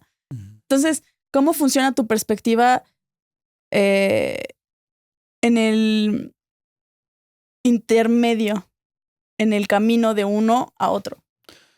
O sea, si tuviera que dejar mi postura abolicionista carcelaria, te diría que le apostaría a la reducción de penas.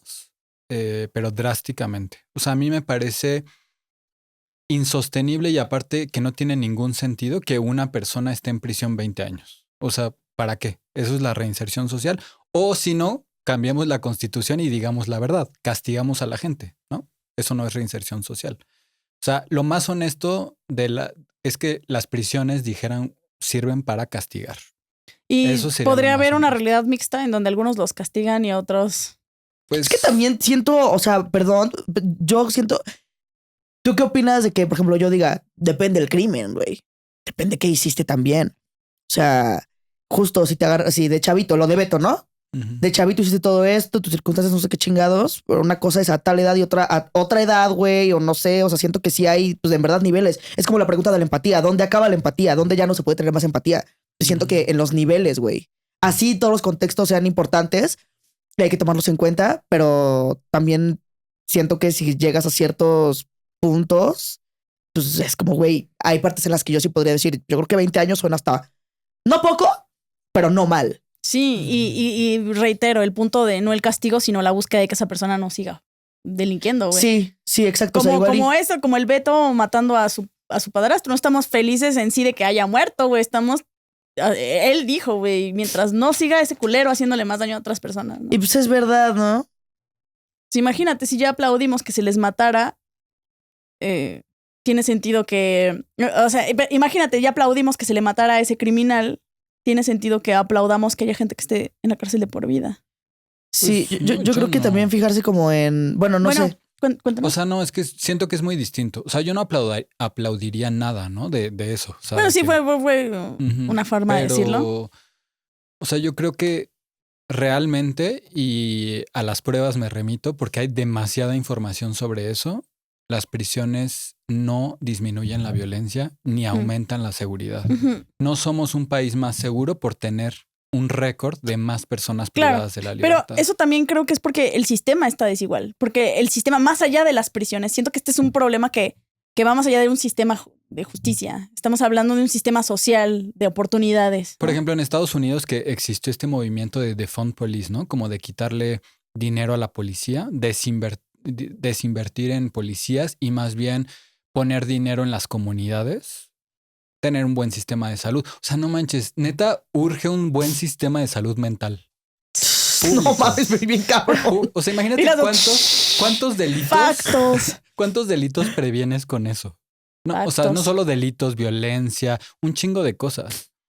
Si tuviéramos un sistema de salud mental público, o sea, creo que el país cambiaría muchísimo, para empezar. O sea, ese es solo un ejemplo, pero puedes pensar en otros temas, ¿no? Tener vivienda, tener Sí, educación. justo. Ahí me voy más allá de pensar qué hacer con los reos. Como que esa parte así como que la bloqueo un poco y digo, güey, necesitamos prevención, prevención y prevención, ¿no?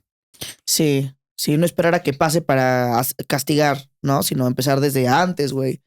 Con programas, con cosas. Ay, qué difícil. Por ejemplo, a mí un dato que me gustó es que según hay una cárcel, no sé en dónde, pero en la que algo que les ha funcionado muy bien es que no es de putazo la salida del reo, sino que va siendo progresiva, ¿sabes? Porque también imagínate, bueno, el vivir el hecho de que salgas de la cárcel y pues todo como el juicio social de las personas, obviamente no te van a dar trabajo, obviamente eres así la bacteria. Paria. Ajá, la bacteria de la sociedad. Entonces lo que hacen en alguna prisión, que luego ahí lo pones en el texto, es que van sacando a las personas progresivamente. Primero los dejan salir como que ciertas horas al día, luego luego porque igual siento que regresar a la vida normal de putazo debe ser muy complicado. También por eso hay cárceles, aquí pones cuáles son, en las que justamente lo que intentan hacer es que la vida, lo más parecido a la normal, siga dentro de la cárcel, ¿sabes? O sea, no simplemente anularte la experiencia de la vida cotidiana, o sea, que se parezca lo más posible, güey, que no sea indigno, que no sea inhumano, porque así nadie puede rehabilitarse tampoco. También quiero dar otro dato porque mucha gente dice, sí, nos importan la vida de los pinches violadores, asesinos, pero también hay que analizar como estadísticamente una sociedad que es más justa y más empática con sus desigualdades y sus criminales, es una sociedad más justa en general, ¿no? Si hay una correlación con eso, más allá de que digamos que es justo y que no es justo. Y uno de esos es porque si tenemos un sistema férreo de derechos humanos, no solo va a ser para la gente en la cárcel, sino para todos los sectores que involucran los derechos humanos. Entonces, defender todos los pilares de los derechos humanos, incluso de las personas que delinquen, implica robustecer esas instituciones y esos planes para todos. Incluso, o sea, pensar todo eso también implica pensar más en las víctimas, ¿no? O sea, ¿qué hace el sistema penal por las víctimas? No es como que les dé acompañamiento, reparación. O sea, nunca se busca la reparación de las víctimas, ¿no? Siempre es como de, ok, ya detuvimos a tu agresor, ya. Y es más, felicidades, casi. Cuando les dan dinero, la sociedad los regaña socialmente. Así, ay, sí, claro. ¿Aceptaste el dinero? Solo quería varo. Sí, pues sí, quiero reparar mi vida de alguna manera. Y porque además no hay cantidad que repare el daño que ya te hicieron, güey. No hay cantidad que repare el trauma, la revictimización social, los problemas mentales. No hay una cantidad que alcance para reponer lo que sufrieron las víctimas. Por eso es muy castroso cuando la gente es como, solo quería varo. ¿Tú crees que hay varo que va a reparar eso? Sí, no, el varo no es suficiente. O sea, no creo alcanza, que es una güey. parte importante de la reparación para muchas víctimas, pero no es suficiente. Necesitas más cosas. Sí, lo suficiente hubiera sido que no pasara, ya pasó. ¿Qué va a reparar? ¿Qué va a quitar eso? Nada. ¿Alguna otra cosa que te gustaría mencionar de este caso para las conclusiones? Poner la imaginación otra vez, ¿no? En qué podríamos hacer para las juventudes, para la gente en general, para prevenir, ¿no? Para que la violencia no se vuelva algo cotidiano. Y creo que tomar ejemplo de muchos países que han vivido guerras o conflictos muy fuertes, como Sudáfrica, Colombia, ¿no? Que pues le han apostado por la justicia transicional u otros tipos de justicia donde tienes que hacer procesos más grandes de paz, ¿no? Que le llaman. Creo que en México urge algo así porque otra vez, ¿no? La guerra contra el narco desde el 2006 ha impactado muy fuertemente en muchas generaciones, ¿no? En cómo se relacionan, cómo se vinculan. O sea, no podemos pensar que la militarización y la guerra contra el narco no influye en nuestros afectos, ¿no? En nuestra forma de vincularnos y de habitar este mundo, ¿no? Entonces creo que también sería bueno trabajar todo ese trauma colectivo que tenemos de la violencia. Qué durísimo y qué triste todo. Emma, te agradecemos mucho por estar. Sí, muchas gracias. Estuvo muy interesante. Estuvo muy interesante. Quiero, ya que en casita se lleven justamente esa idea de que en debates así o en la idea de que en conversaciones así no podemos hablar de bien y mal. Y justamente es la férrea lucha para que no se hable de bien y mal es el que nos puede empujar a tener conversaciones más honestas con esto, ¿no? Pues muchas gracias por la invitación. No, a ti. No, a ti. ¿En dónde te pueden encontrar? ¿Qué proyectos estás haciendo? Bueno, subo contenido a Instagram, TikTok. Estoy como emal.brunel. Perfecto. Pues gracias. A ustedes. Gracias. A ti también, Bala. Nunca te agradezco, pero Chinga pues... tu madre. Y pues cuéntenos en la caja de comentarios qué les gustaría que analizáramos, que deglutiéramos en este su espacio. Pues les agradecemos mucho que hayan escuchado esta conversación. Los queremos mucho y nos vemos en otra ocasión.